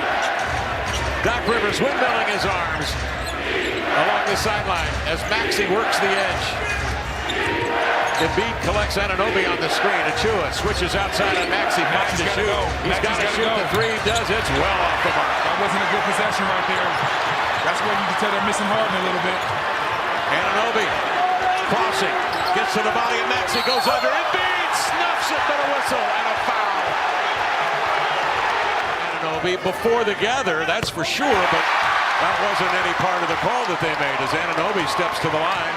If there was a foul, maybe it was on Maxey, but it definitely wasn't on Embiid. He got all ball. And Philadelphia, of course, had already used the challenge in regulation, contesting the call on Harden, his 6th foul of the game. So here's Anunoby now. He has evened it. He can get him the lead. Oh, almost 360 degrees and then some. It comes off into the hands of Joel Embiid. We're tied with 19 seconds left, a differential of just under 2 seconds between shot and game clock.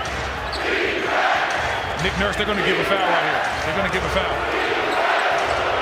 Well, no, they're not. They're going to play it straight. It's an option. Jacked away. 2 seconds. Embiid's going to get caught pivoting. Are you serious? Philadelphia had called a timeout. I'm sorry. That just can't be the possession you get with the game on the line in the playoffs. Way outside near the arc. Green may angle something toward the rim. He gives to Embiid. He'll turn. Got off the shot and hit it. Oh my! There's going to count the bucket. But review. Embiid a catch, a turn, a shot, and a score. Everything to the basket too. Where two can't beat you, but nobody gets a good look at three. Inbounds it comes to Anunoby. Broken up by Green. Anunoby gets off the shot, but not in time. Philadelphia survives in overtime.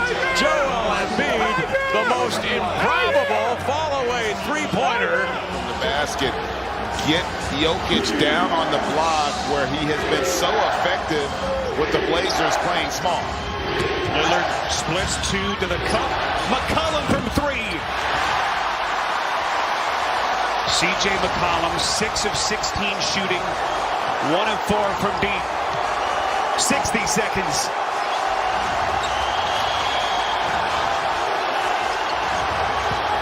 Jokic to spin underneath, and he'll shoot free throws. And that's just to 8.3. Incredible. And it's a different game. And listen, Will Chamberlain, that's all you need to say if you're in that conversation. But the thing about Jokic is his vision. He's not just passing out of double teams. He is throwing guys open with his ability to anticipate and see a play before it develops. 4-point Denver lead. Lillard down to Anthony. Fires.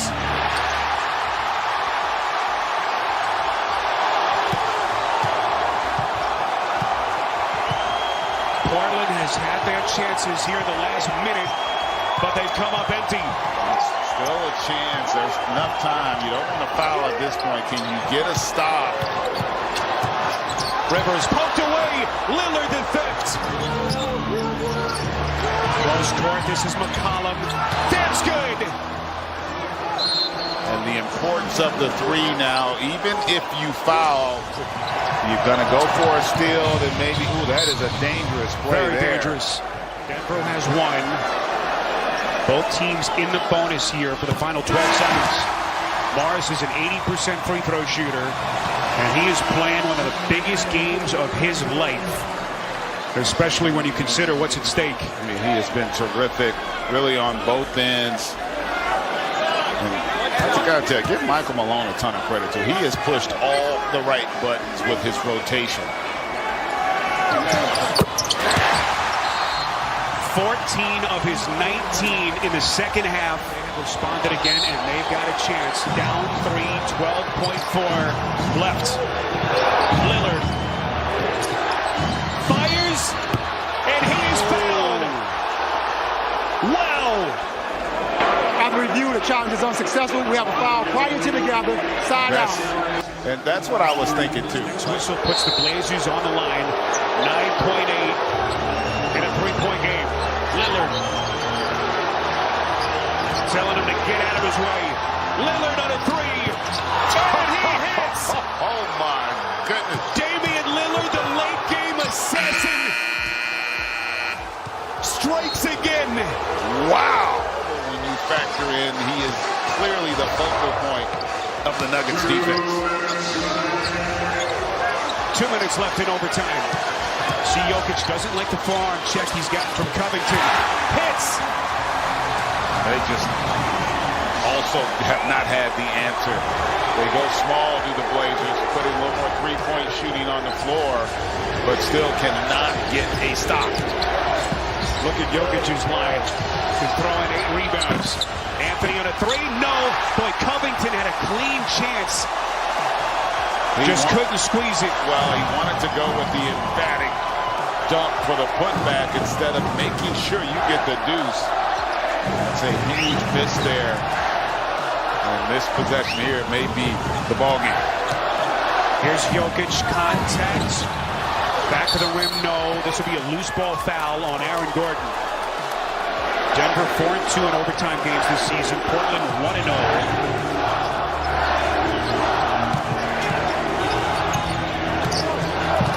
Does Lillard have some more late game magic up his sleeve? Gets it back, launches deep three, splash! Wow. My goodness. And because it's a two-possession game, no reason to foul. Don't break your defensive principles. And if you can force a miss, you've got to secure that defensive backboard. And if you're Denver, get the ball to your stud and let him take advantage of the mismatch. Jokic, 5 to shoot.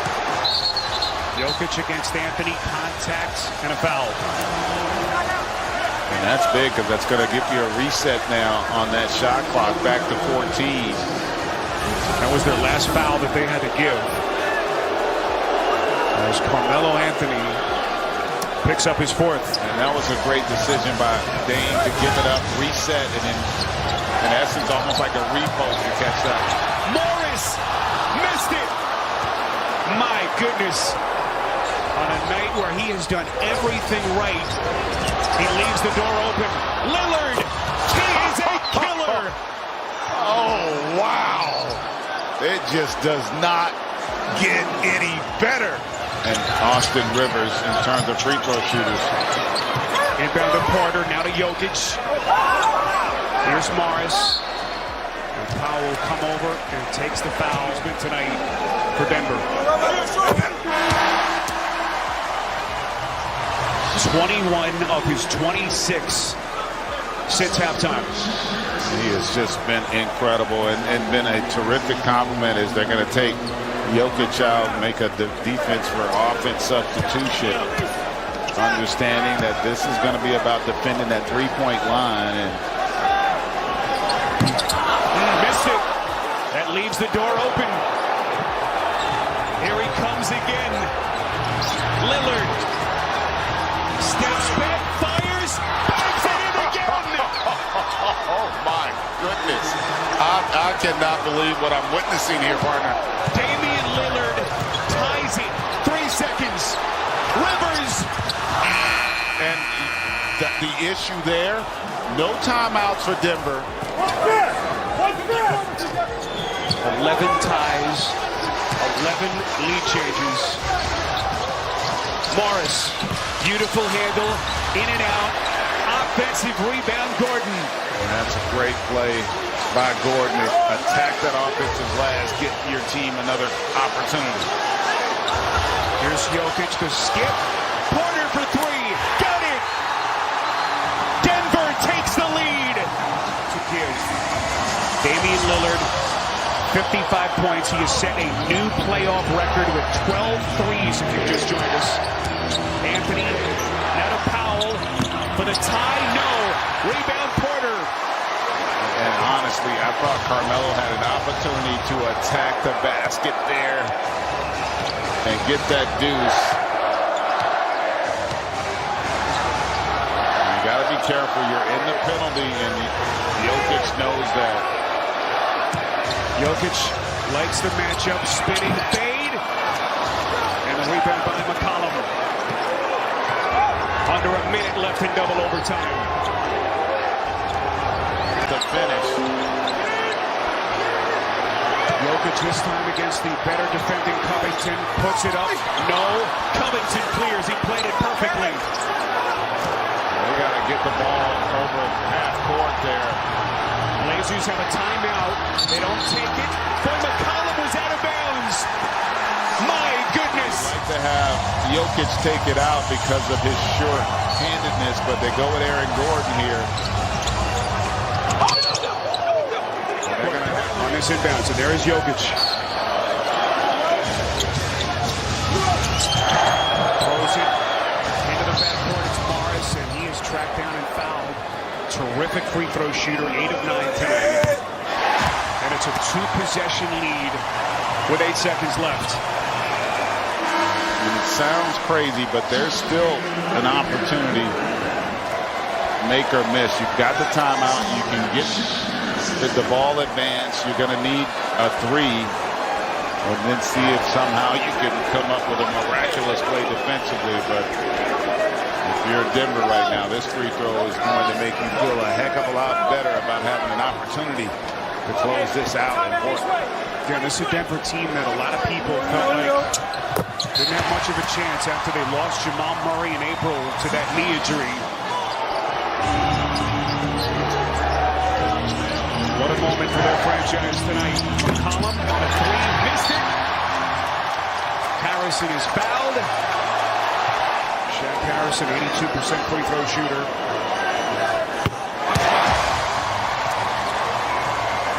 Now, one thing you can't say about Michael Malone's Nuggets is that this team isn't resilient. Anytime you've got one of the best players in the league who can impact the game in as many ways as he can, it gives you as a coach a lot of flexibility of what you can draw up. And Michael Malone's done one hell of a job with this Nuggets team. Malone, the Western Conference Coach of the Month in April, same month in which he lost his star Jamal Murray. Said that his guys were soft after Game 4. Boy, did they show something tonight.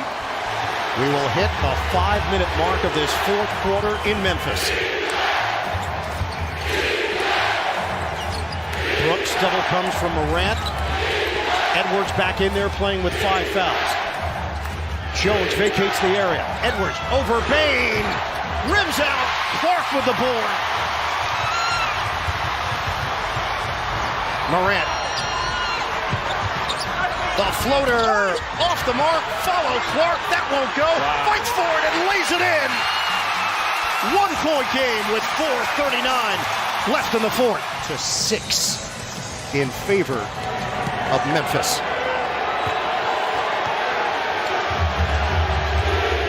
99-98. Timberwolves, 4.5 to go. Beverly, the drive. Stops, pirouettes, and scores. And he just claimed that Memphis is too small to guard him. Well, no, that's good footwork. That time he was patient. Once he got right in the lane, able to shoot a nice little jump hook right over the top of Ja Morant. That ends a 10-0 run for the Grizz. Cross, Morant hangs, gets the roll. Back to a 1-point game. Morant gives it right back to too small, but that time it was directed for Pat Bev, but it was D. Russell that was guarding him on that trip. 101-100, Timberwolves, under 4 minutes to go. Russell the drive, he lost the ball, and it's out of bounds. Got the foul. And they do have the foul. Yep, finally got one of those calls on the reach down that Minnesota has been lobbying for.